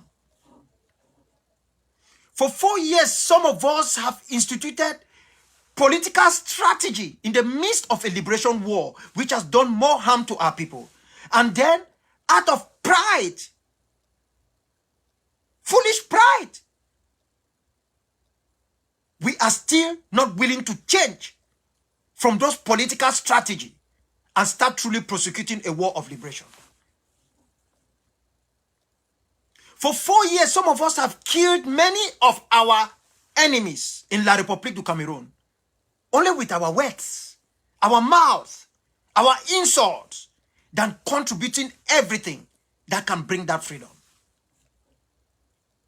For 4 years, some of us are complaining that we gave our money. What did they do with the money? That is the question they ask. And you want to take more. The children who have died, what did they do with their lives? Will they come back? Were you not told that this will be a long shot? When you were giving your money, how many people gave you a deadline that they will give you that freedom so that you can start reinvesting to get back that money you invested into the struggle? Were you not aware? Even if you had wax in your ears, what color was that wax? Were you not warned that this is a long haul and that you should put everything in it because this has to do with your own very survival as a people? For 4 years, with no training, with no manpower, for 4 years, even when we ourselves, a vast majority of us, especially from the clan of treachery, struggle, started selling our people while walking among us, pretending that you are with us. Yet, you become the willing spy. Not the unwilling, the willing spy for the other side for 4 years. Yet the other side has not been able to crack that wall, that fire. For 4 years. For 4 years, I told each one of you that no one is coming to save us. I begin to hear people say that, oh, no one is coming to save us. So for now, it is good that Ambazonian, we can do anything. Ambazonian and Biafra should come together because there is no country backing us. And the type of people who make this statement are learned people. People you expect more from them. Then I begin to realize that to be educated is not to be wise. That many educated lack wisdom. Especially if you are educated and blinded by certain things. For 4 years. For 4 years. Can anyone here show me anywhere in the world, where a country will just get up and say, I'm backing you? Does any of us know how the United States started backing Taiwan? Certainly, the first call is the anti-communist process. That is the agenda. That's the project. That's the project. The Kuomintang party of Generalissimo Chiang Kai-shek was pro-capitalist. And when Mao Zedong came to power in mainland China, it's communist. So you should not be surprised why the US continued to stand by Taiwan. Even when Taiwan cannot really have a seat at the at the United Nations. You know that. But it's a country. For 4 years. For 4 years. We sit, we fight, we quarrel. The things we can fight inside the house and go out there and laugh. As Endeli Foncha, Muna, and some other traitors amongst our foreparents used to do, we do us in the public. If I go out now and start throwing direct insults, some people are going to clap for me. Especially if those people, they hate them so much. And you ask why they hate them, they might not be able to justify why they hate them. They just hate them. Because if you sit and say, come and justify the money. If you think you've given money to somebody and the person or the persons or the group or whatever entity has not used that money, stop giving them money. When a father gives money to the son or daughter to go to school, and you discover that that money is for the child to stay in the dormitory and school, to buy certain things for themselves until they come back for holidays, you discover the girl takes that money. Instead of staying in the dormitory, she's living with a boyfriend where they go out and drink in a bar, eat soya and everything. That money is finished. You as that father, what will you do? You continue giving money to that girl? Then you become stupid. It's not the girl's fault, it's your fault. Or a boy that you give money to, instead of going to school, he takes the money and go and start playing, how do you call it? He start playing lottery and all types of stuff. He's playing cards. That he wants to double the money or triple the money. Or the boy takes the money, instead of going to Baptist High School, he stops somewhere at Mutengene, where they can print him some counterfeit. And then, they deceive him and take all the money. What are you going to do next? You give another money to that guy? No. The highest you can do, if actually they took that money like that, if you even want to try as a dad, you will no longer give that money. You go straight to the school, pay the fees, and whatever you think can take care of him, you deposit it there in school. And then you even reduce it. From 5,000 as a normal allowance, you take it to 2,500 as a means to teach him a lesson. That he should learn to know how to use money. So that when he grows up, he will be able to respect that money that he had worked for.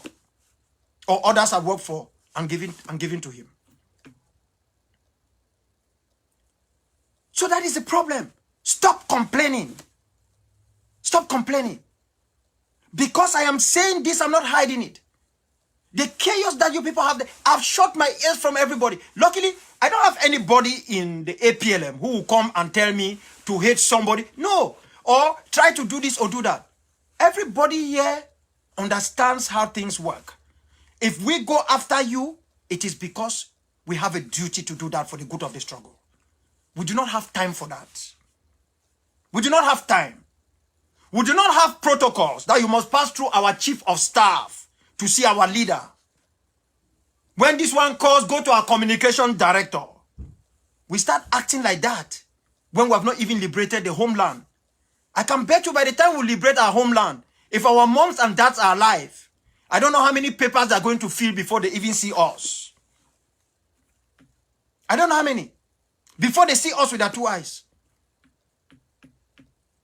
But it's not surprising because that is what we have learned from La République du Cameroon. Protocols imbued by evil intentions. Protocols that shelve us and that creates personality cult. That is what we have done. That is the protocols that we have created. We shield ourselves. And so when you start feeling that you are a president, you no longer even want to sacrifice to become the true president. When you start feeling that you are a minister, you see no reason why you should fight so hard to become a minister. If the people give the money to you, you squander it. You eat the money.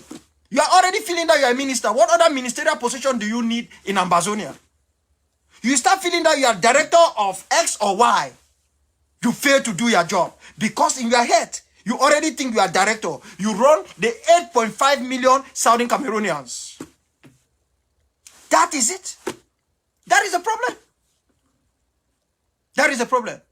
And anybody who tells you, don't do this, you say it's because the person is interested to take that your position. How can you wear a cap that doesn't fit? How can you wear a cap that doesn't fit?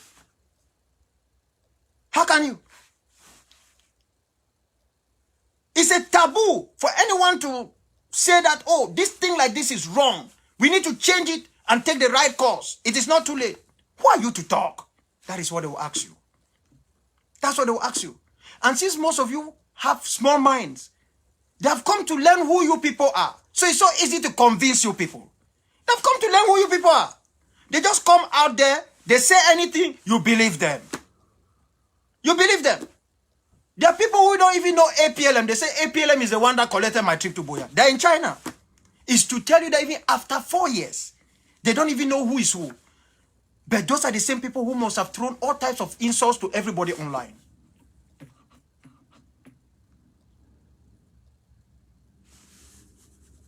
An ocean of destruction is on its way. An ocean of destruction is on its way. They want to end this war so fast.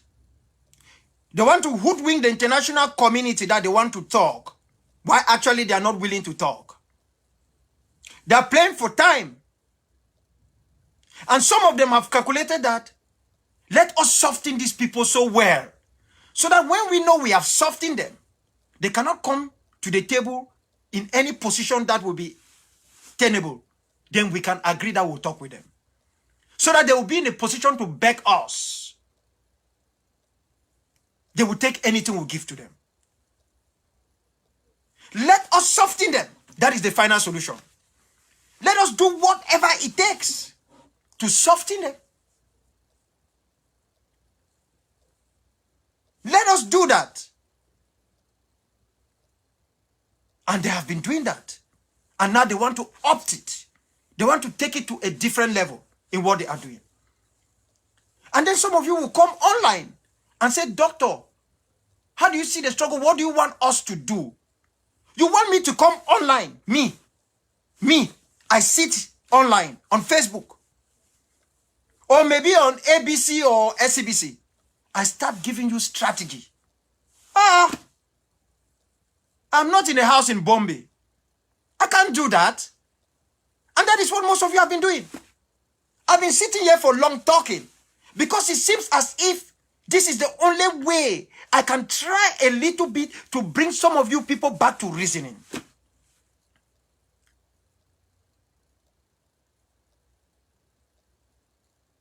What is coming? I have said I'm not frightening anybody. Let it not happen, you said, Dr. Akwanga, what is coming? Don't be surprised. What is coming? But I am sending this to Yaoundé. I'm telling each one of you in Yaoundé. I know I've been accused several times that I've collected monies from you people. I've done all types of things. Because for some people, they have employed me to sit on Facebook. So when they don't see me on Facebook, for a long time, Dr. Akwanga has given up. You see, he's no longer talking. And those are the same people who don't listen to me. They think that the war is fought here. They just want me to come and sit and talk. And when they listen, that is their own involvement in the struggle. You must change. I am here today for something that is very important. That is why I came. That is why I came. And there is not one of you Ambazonian who you think you are the one making me to stay in this struggle. There is none. Let me assure you people of one thing. If I did not mastermind that oath at Tobin,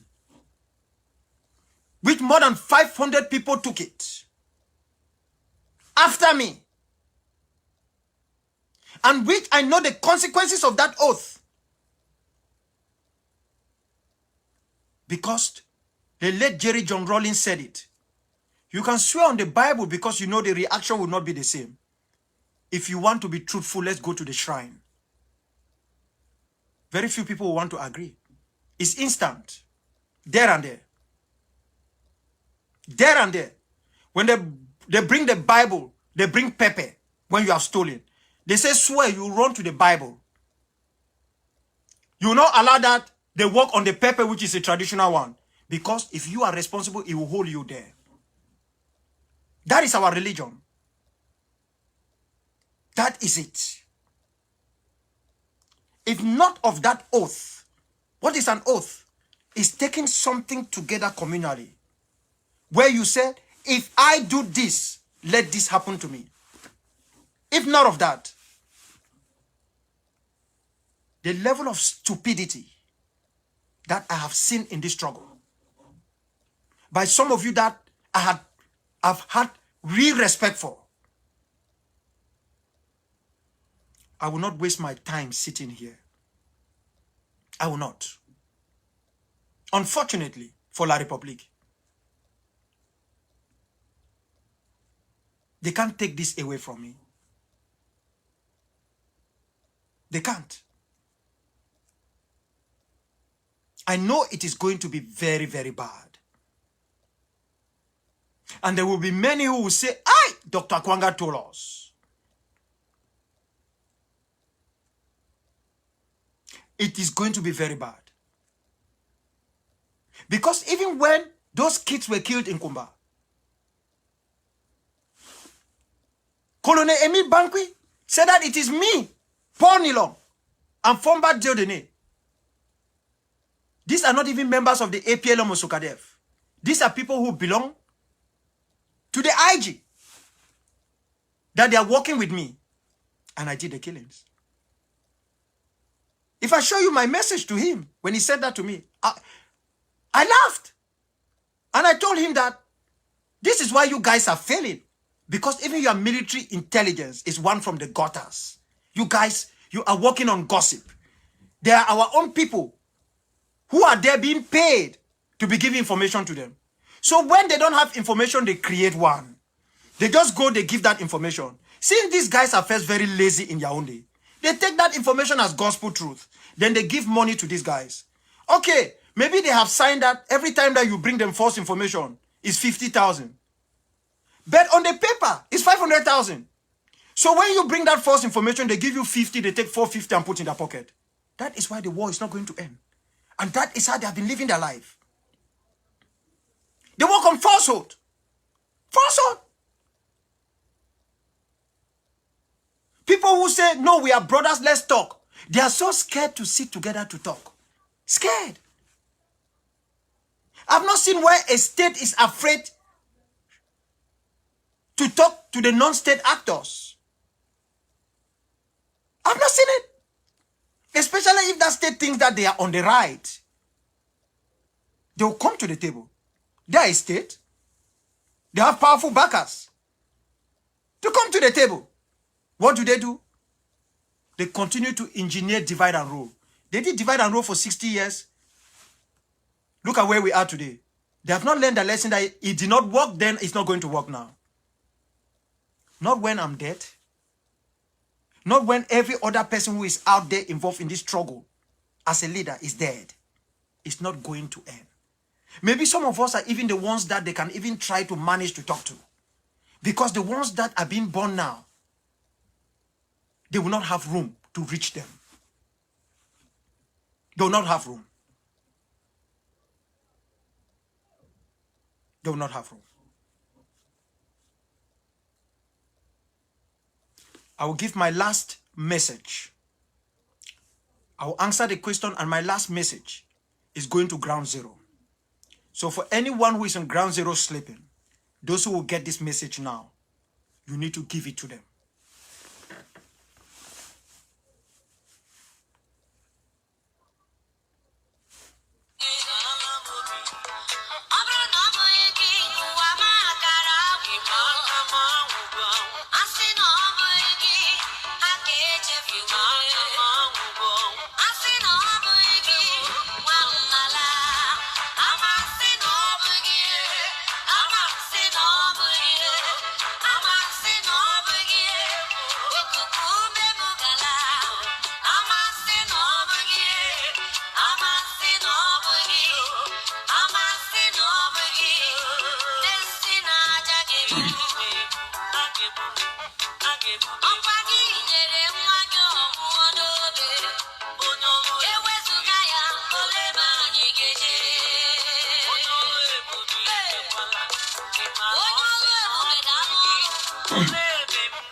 I have a question. I will not read the name of the person because the person is in Boya. He's a master's graduate from the University of Boya. And the question is, Sir, I wish to ask what is your view on the Ambazonian alliance with the Biafrans? I am very sure, despite its shortcomings, there shall be enormous benefits to us. To us is a question he's asking me. Frankly, this is not the first question I've received on this. People reached out to me a couple of days ago. This is what I want to say because I decided to stay from the sideline and watch. But this is what I want to say first. Every individual, every leader, everyone who feels they have a position of responsibility, every one of you have the right to talk to anyone. Have the right to talk to anyone. You can equally decide on how you want to talk to that person and when you want to talk to the person. However, you should always ask yourself whether what you are doing is at the right time. There is always this argument in political science that no time is right, but that is not true. That is why we talk about timing. Everything you do must be timed. You see, when you are fighting a war at a particular time, you must look at the seasons. It was that stupidity that destroyed Hitler's attack on Russia over Operation Barbarossa. Operation Barbarossa failed because the time that the Nazi forces were entering the Soviet Union, it was during the period of harsh winter, and they were unprepared. They were unprepared. They were equally not prepared, or let me say miscalculated, when they carried out Operation Sea Lion, the battle for Britain. They miscalculated, because this is what is there in warfare. If you don't understand, warfare is not only pointing a gun. Warfare is the tactfulness of diplomacy. Diplomacy is part of warfare. Just as warfare is diplomacy, fighting is an act of diplomacy. Nobody should deceive you. They might call it war or anything. Negotiation is part of diplomacy. Today we will not talk about the difference between dialogue and negotiation, where which will come and what which is going to serve, for which purpose. So the only question I asked one of the persons who approached me was that in such a situation, you have to ask yourself, what am I going to lose if I have this discussion, this important discussion with the other side secretly? What will I lose? Because definitely you are going to gain something. So now the question you need to ask yourself is, what am I going to lose? One, as an individual. Two, as an entity. And what will my people and my struggle lose if I actually meet this individual secretly and enter into an accord and put that accord into motion and let only the actions of that accord prove that there is something going on than going public? That is the first answer I gave to that person. Then the second part of the answer was that, what am I going to gain if I don't do it secretly? I decide to do it in public. Because in everything we do, we must put the pros and the cons. We must weigh it. Look at which is better for our people. It is not the problem of who to talk to and how to talk to and when to talk to. It is the strategic thinking of how to do it. Let me give you an example. One of our brothers said in a meeting that we had, because we are having meetings of leaders, which many of you don't know. We are meeting every Saturday. We are going to meet tomorrow. We are talking behind the scene. There is only one of our brother that we are still waiting for him to join us. There is another one who is trying to make King Kong because he's got a title and he doesn't want to come in yet. But we will not talk about their names here because we want all of them to come.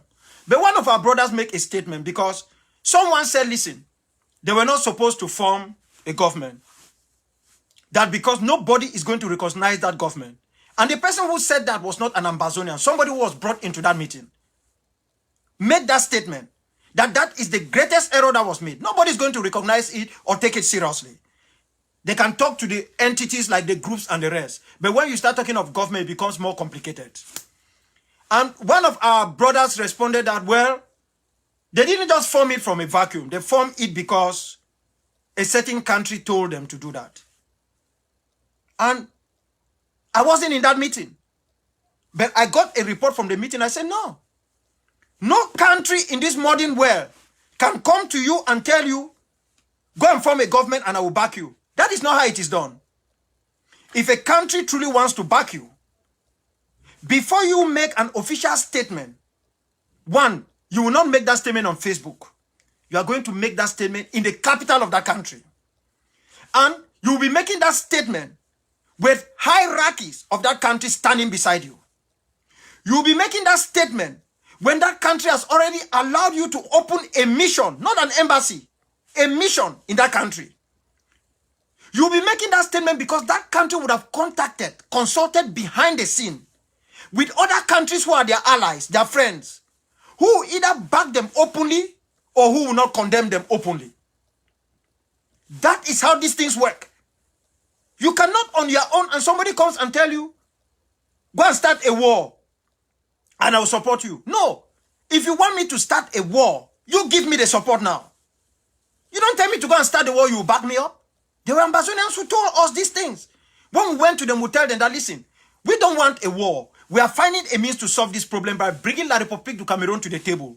But we think the only way for them to realize that we are all equals is to start fighting back. They said, no. Go and start fighting. When you start fighting, we'll support you. Our own people said that to us a couple of years ago. I will tell them that it doesn't work that way. You want us to use war to start the war of defense. You want us to use war to start fighting La République and chase them out of our land. We should do it. Start it. Then you come and join us. No. If we have the capacity to start it, we will not come to you. Because when we start it, you come with your money, we will not take it. After we've come to you, you refuse. You bring it, we will not take it. Because we know you are not coming to give money to liberate your people. You are coming to invest so that by the time the war is over, you, your children, your entire family take over the entire land. That becomes a trick. So we begin it together. We work together. So these are the two pertinent questions on this issue. It is not that people should not talk. Or some people are saying that, why do you want to talk? Do you own this country? Every Southern Cameroonian owns that land. And everyone has a say. It depends how you say it. It depends what you say it. It depends where you say it. And it depends how do I put it? What you say. It depends. That is why some people used to get up and say, all of us are leaders. No, not everybody is a leader. It's the most stupid thing to ever say. And it is when you refuse the qualities that others have that you don't have, then you make that type of blanket statement. Everyone has their own position. Somebody can be a good night watchman. You might be very powerful, but you can't be a night watchman. 2 minutes, you start snoring. So people are giving these qualities. You people say you believe in God? God gives these qualities to people. He makes people differently. Somebody can be a very good driver. He drives very well. But he could be a very difficult person if you take him to make him something else. That is how the world is. So the question is not whether Ambazonia as a people, Biafrans as a people, if they come together, is going to be beneficial. That should not be the question. The question is, if we do this behind the scene, secretly, and it is working, will that benefit both sides or not? If we do it openly, will it benefit both sides or bring a curse to both sides? That is the question that any leader who wants to undertake such a mission must answer. You must answer that question not from your advisors, from yourself. You must. There is no Ambazonian leader who have talked to the people of Biafra as I sitting here. I've talked to all shades of Biafrans under the auspices as Secretary General of the Organization of Emerging African States. I've spoken to them. I have been there. I have traveled inside the land. Whether it's in Enugu or where, I've been there. I've talked to all. Even some ones that are very funny that you can't trust them. But I've talked to them. I've talked to them. I've talked to everybody.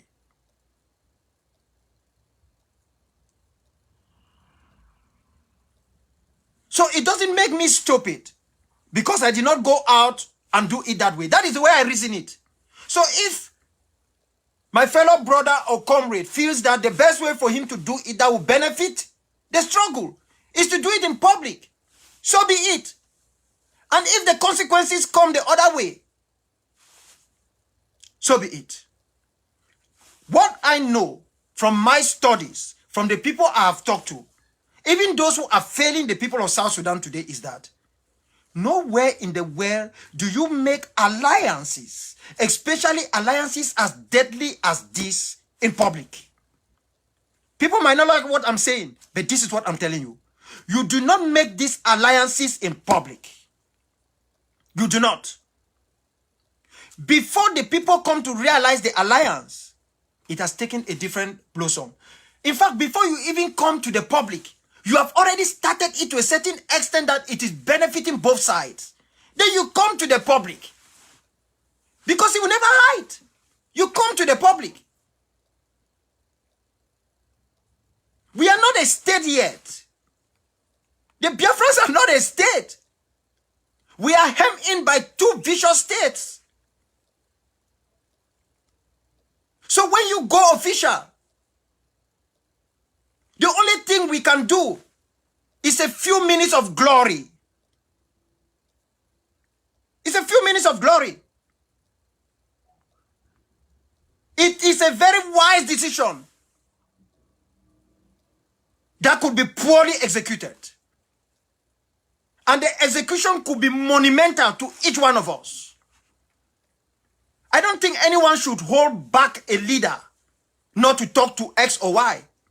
I have my own opinion on that. Anyone can talk to anyone.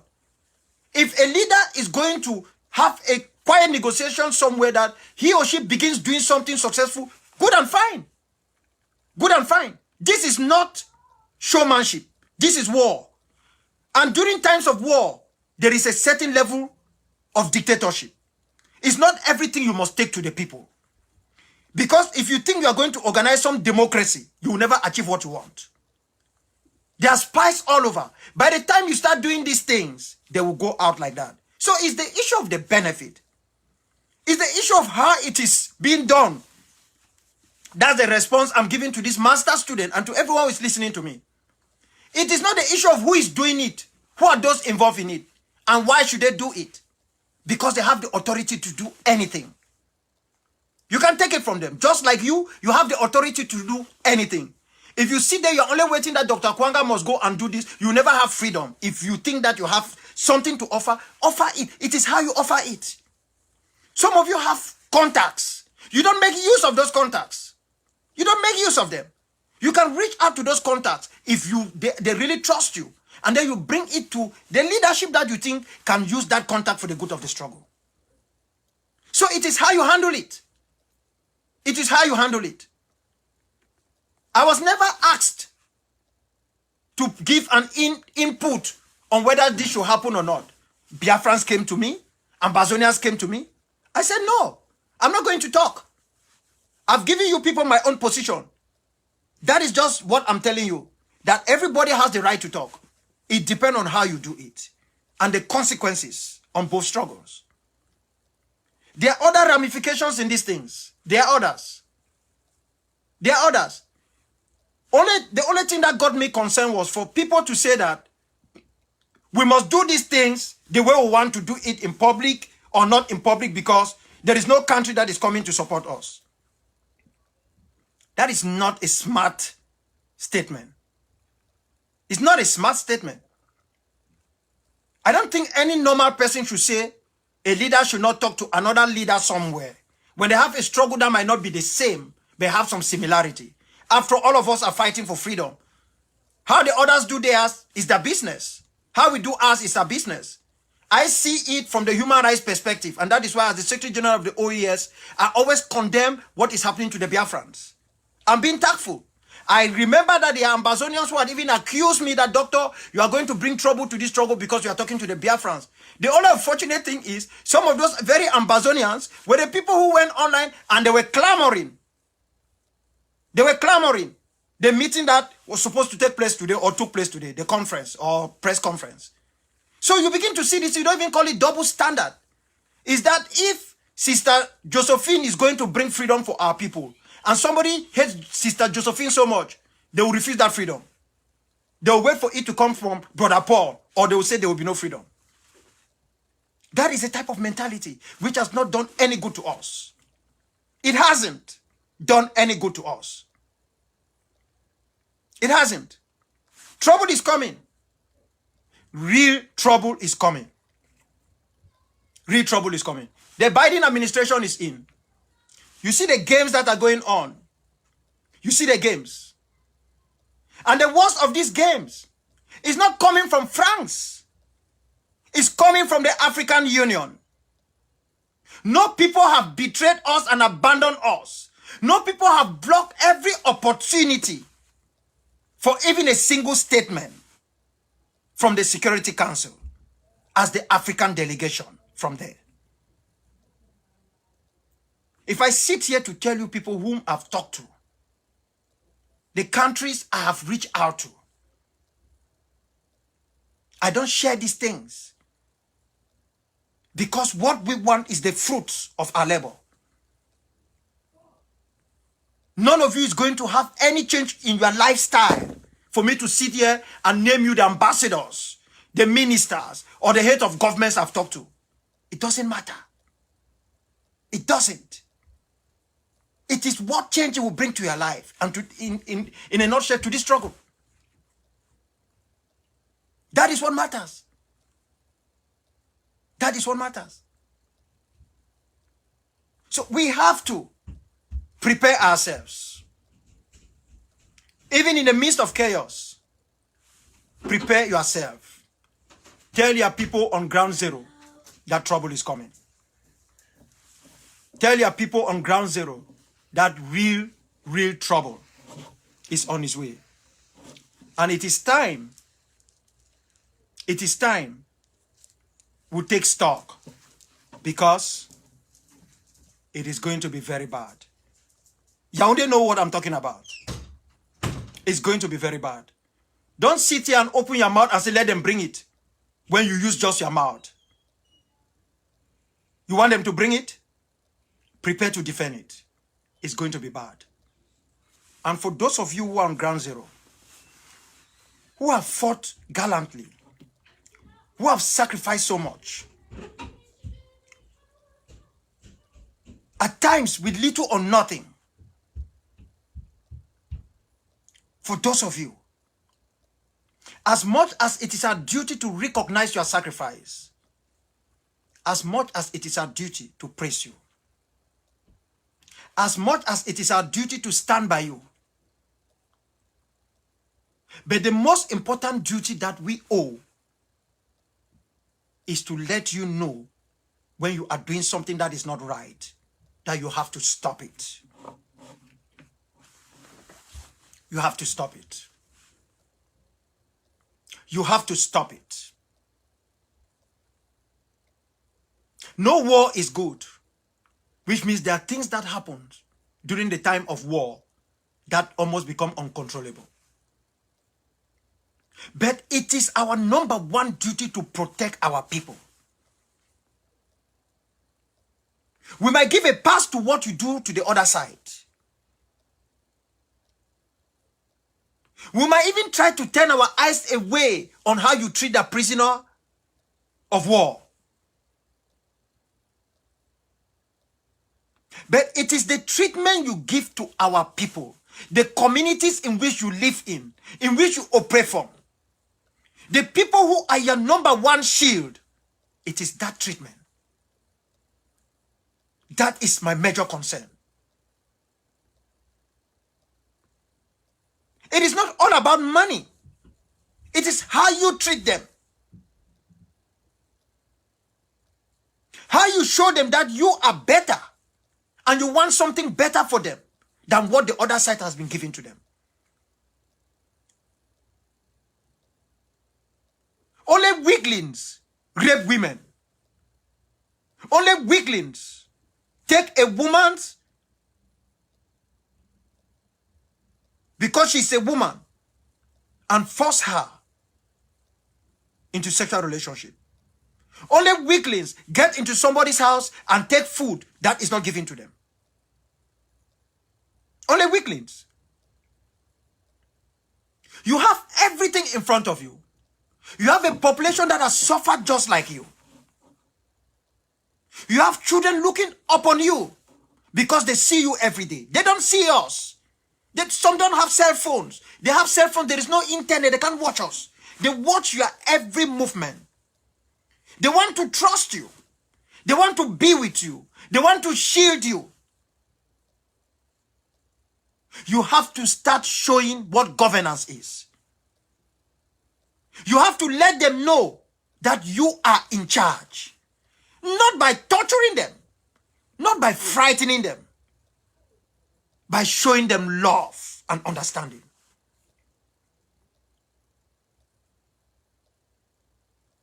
I don't say these things lightly. I say it because in any war, once the fighters, regular or irregular, lost the command of the local population, There is no amount of weaponry that can make them withstand that war. If you have people who have any idea about fighting, they will tell you what I'm saying. There is no amount of weaponry. You will lose that war. You will lose the physical aspect of that war. Because it's possible to lose the physical aspect. But like as I told Yaoundé, they can't win this war. Because this war is not just physical. It's not just killing our people. It is psychological. It is emotional. It is mental. And there is no way they can win this physically. It is a problem. It is a huge problem.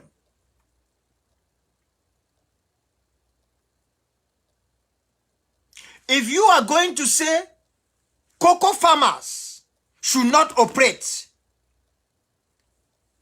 you should not punish Southern Camerooners who are cocoa farmers because they can't give you money. And then you open up the cocoa farming to people from La République du Cameroon because they can come and give you money. You can't start like that. You can't. You can't do that. You can't.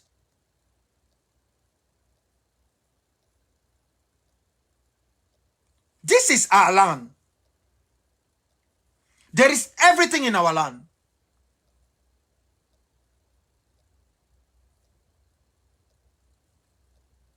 You must make sure that all the sacrifices, your friends, your brothers, your relatives that you have buried were not buried in vain.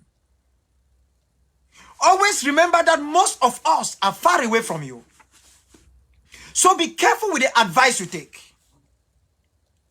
Be careful with those you just call your commander-in-chiefs and all whatnot. Be careful with those you call your presidents, your leaders. Be careful. Be careful with what you do. Be careful. Because even as much as all of us are in this, you are at the front line. Don't make yourself an employee of any one of us. Be a volunteer as we are. Don't do that.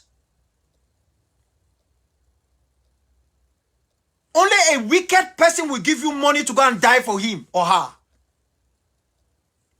You should fight ferociously.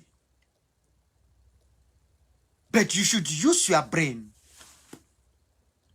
It is your land. You have the right to defend yourself. You have the right to fight mercilessly against the other side. But it is your duty to protect your people.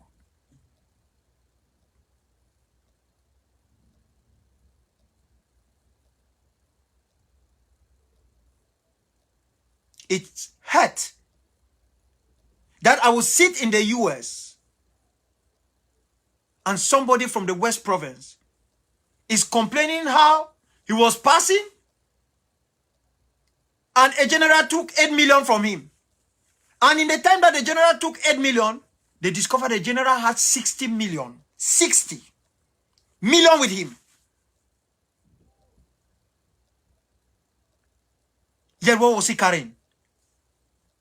He gathered all that money from cocoa farmers. And that particular general just died like a chicken. He died like a chicken. I've told you people that at times you create your own death. Odeshi doesn't protect. It is good deeds that protects you. Odeshi is courage. That is the meaning of it. Maybe somebody never told you. Odeshi means courage. It's courage. But courage does not go with people who go out and start doing criminal things. At times people will say, we are surprised. How did that bullet, it did not catch everybody. It just went and touched only that one. What happened? You don't know why? You don't know why? Because African tradition is most of the time very truthful. There's a difference between witchcraft and African tradition. Our traditions are very truthful. That is why at times they will tell you, if you know you are going to lie, don't touch it. Don't swear upon it. They will tell you that. Don't go somewhere and say, somebody owe me 10,000 when the person took only 1,500 from you. You are going to kill yourself and destroy your entire generation. I'm saying these things to you people every day. I'm saying it to you people. You people know what happened at Ikona. You know what happened. That you guys there, you shot the communication secretary of Sokadev. Shot his 2 legs. But that very week that you people shot that secretary, Sokadev was supplying you people. And even after that, Sokadev still supplied you people. Because we think in the way we operate that we must all do this together. But that togetherness does not mean that we are going to allow our boys and girls to commit suicide. When we think that we can operate with you, we will wipe you out. We haven't done that before. But it doesn't mean we lack that capacity. We will attack none of our own. But if any one of us try again, we will wipe you out because you become a menace to the entire struggle. People's children have died and they continue to die. Some of you actually do not understand what is in front of you. You don't know. When they send those people east of the Mongo, they come to our land. They see us as strangers. So they can do anything to our land. They can kill our people in any format. They don't feel the impact. It's like they are like hired mercenaries. But when you are in that land, you have to understand what to do. You don't make a weaponry, you go and show it on video online. You are already telling your enemy what you have. I've told you people this. And the enemy will look for a means to quash it. Because I don't understand the benefit of you trying to carry out a technological warfare to go and be advertising it on Facebook. Why should you even advertise any type of weaponry that you have on Facebook? Why? Even if you see it from the enemy, why should you advertise it? What type of warfare is that? You have uniforms, you have stuffs. Yes, there is propaganda. No, propaganda must be positive. It must be something that doesn't only benefit your group, it must benefit the entire struggle. Then you call it a positive propaganda. You have weapons. Oh, we have eliminated one Ekelebe. This is pistol. We have done this one. What is that? What is that? You can send out the picture of the person you've killed. It's psychological warfare. You might argue that, oh, when we have our weapons that we make, this is what we do. Yes, you can go and take a starch of their weapons. You can expose it because it's psychological warfare. But the ones that you yourself have made, you have manufactured, which is your know-how, which you know exactly what to do. Why do you advertise it? You should let it hit your enemy. Let your enemy not actually understand what is hitting them. That is when you are gaining an upper hand. Because the enemy doesn't know what you are using. They don't know how they can counter you. Your enemy might even start thinking that you have something more sophisticated than what you have used. Maybe that is all you have. You show your enemy. Why do we do these things? Why do we do this? Why do we do this?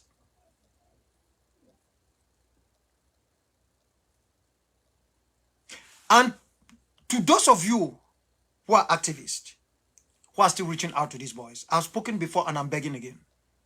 Please, leave these fighters alone. And can some of you just cease from making comments, from being activists for 1 full month, take off 1 month and contribute your ideas and your know-how behind the scene, and you see what will happen. Even this storm that is coming,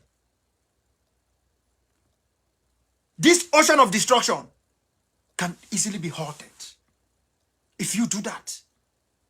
If you do that, you cannot go to your page and you're trying to prove who is more better than the other. I don't want anybody to praise me. I don't need praises. I don't want anybody to say I'm better than X or Y. You can reach me privately. You can reach any other person privately. You don't need to bother with those who insult me or insult others. You should ask yourself, what good does it do to this struggle? That is the question you must ask and answer before you make any movement of that nature.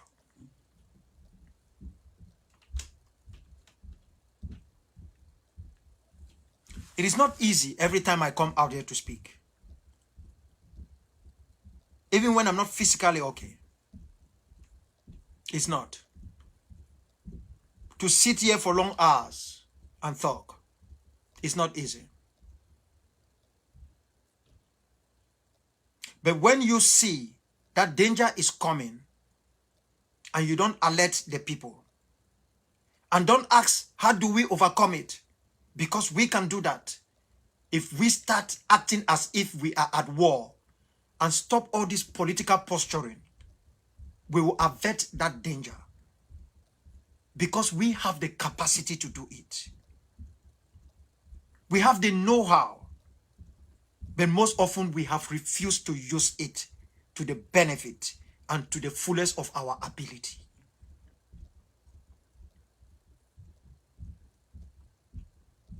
There is a small window that is opening. And now you can take advantage of that window. There is that small window. We didn't make these phones. So you should also be careful what you say over the phone. No matter the network you use, you have to be very careful. When someone is in Maryland, and even during the period of COVID, and you prefer to call me over the phone to discuss certain important things, I will not answer you, I will not take your call. I will doubt your commitment.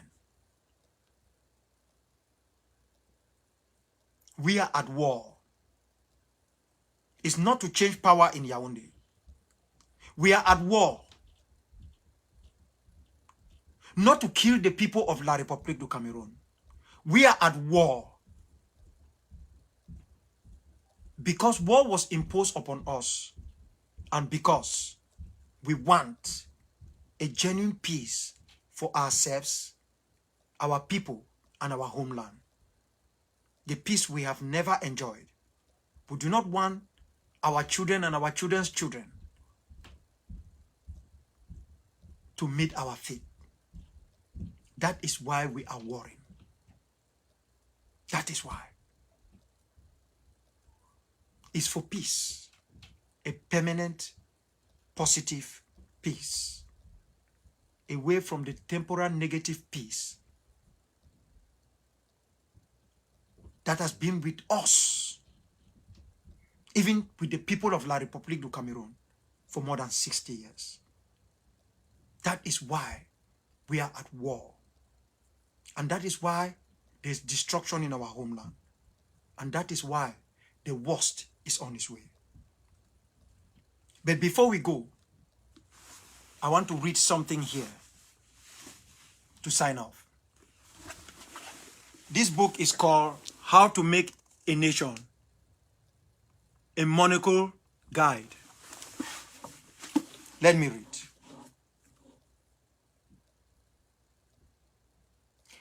A nation has its own way of doing things. That way of doing things develops gradually over time.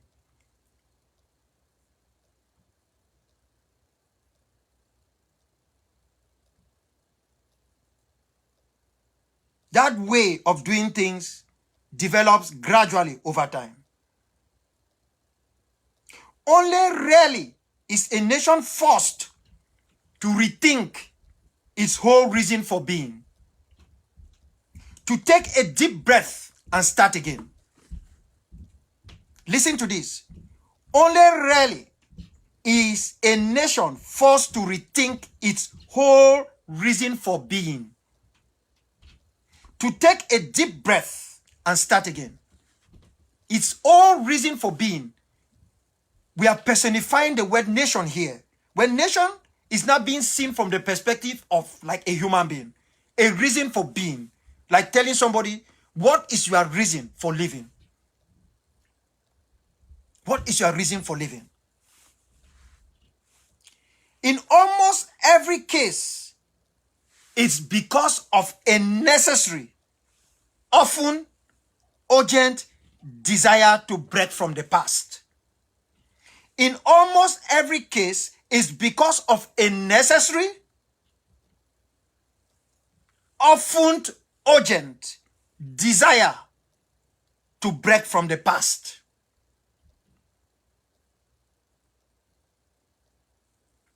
Germany in 1945. The Baltic nations in 1991. South Africa in 1994. Southern Sudan, that became South Sudan, in 2011.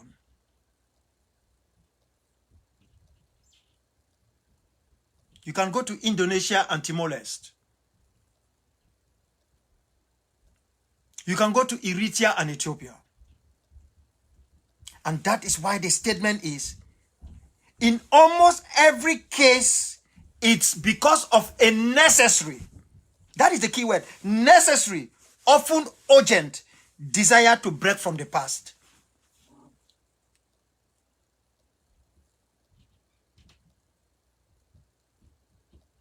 It's simple. There is nothing really to add in it. There is really nothing to add in it.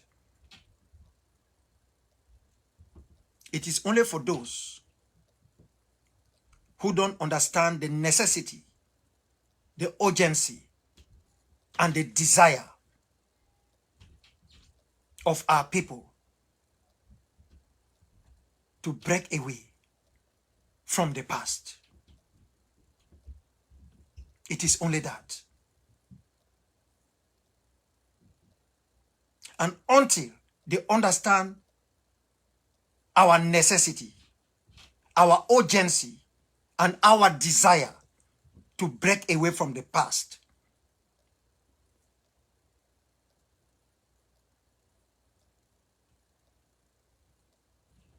then the peace we all seek, because even them are saying that they are seeking peace, when in reality, what they seek is to pieces the people of the Southern Cameroons.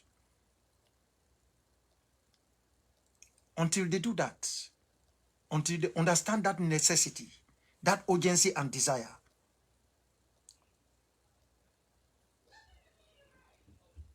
there will never be peace.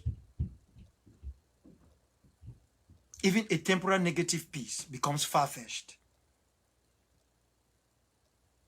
because an ocean of destruction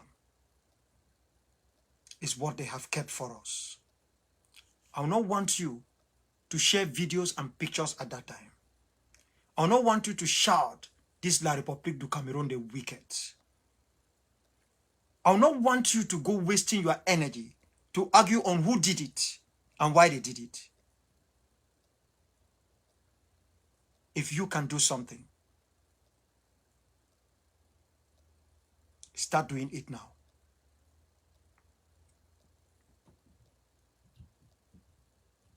For there might be no tomorrow for some of our people in our homeland.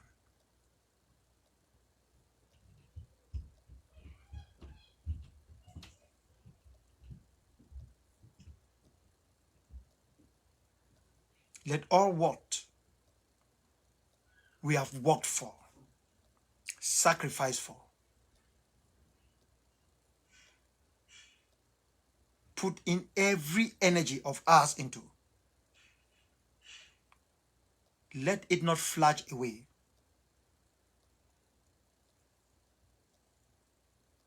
Like a lightning that does not bring down the Iroko tree, but paralyzes the human body forever.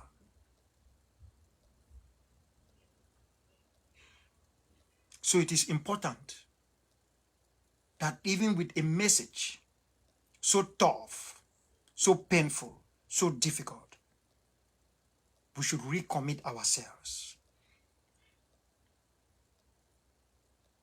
to the necessity, the urgency, and the desire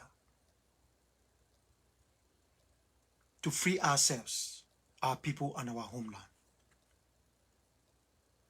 by saying, Southern Cameroons must win this war.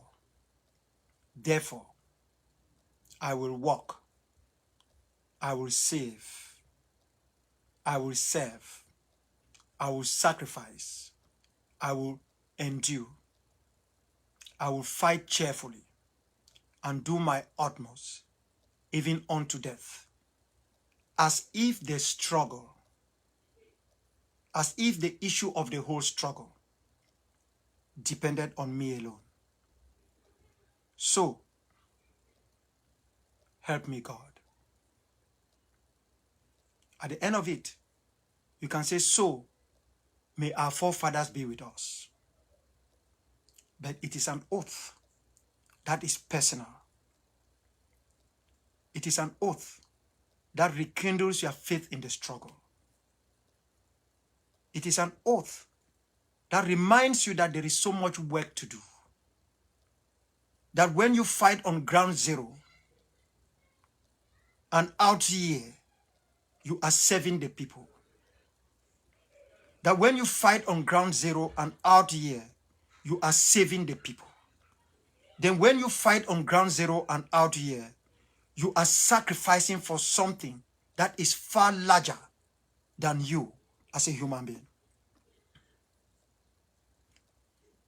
That when you endure, despite the challenges that are internally and the challenges that are without from the other side, you are putting everything for the struggle. And that when you fight, whether you fight physically on the ground or you fight through your sacrifice, your endurance, your service, your work, your spirit of saving lives, when you fight using any of these elements,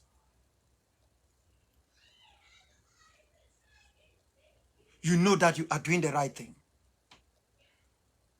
And that no matter how tough it is, if it there goes wrong anywhere, anytime, you must have played your own part. Because where we are now, our number one line of defense should be our conscience. Let it prick us. Let us find a way to look within it and see whether we have done enough or we have helped to lead some others astray, or we have not lived up to the oath of the struggle. Winning this war is not winning a physical war. That is why war is in quotes. And as I said, war is everything that encompasses a struggle like this.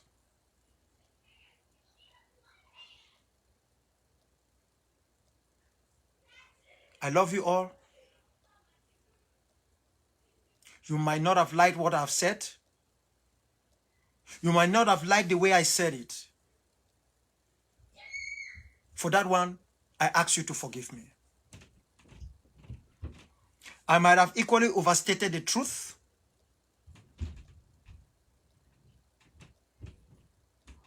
I might have looked within myself to think that I am the one speaking, instead of recognizing that there is something higher, someone higher speaking through me. I ask God to forgive me. I am just human. And being human, I come with my own flaws. I am just doing what I was put here on earth to do. Thank you very much for listening, and share the message and start working very hard, quietly, with those you can trust. to make sure the final solution that has been put in motion is never realized.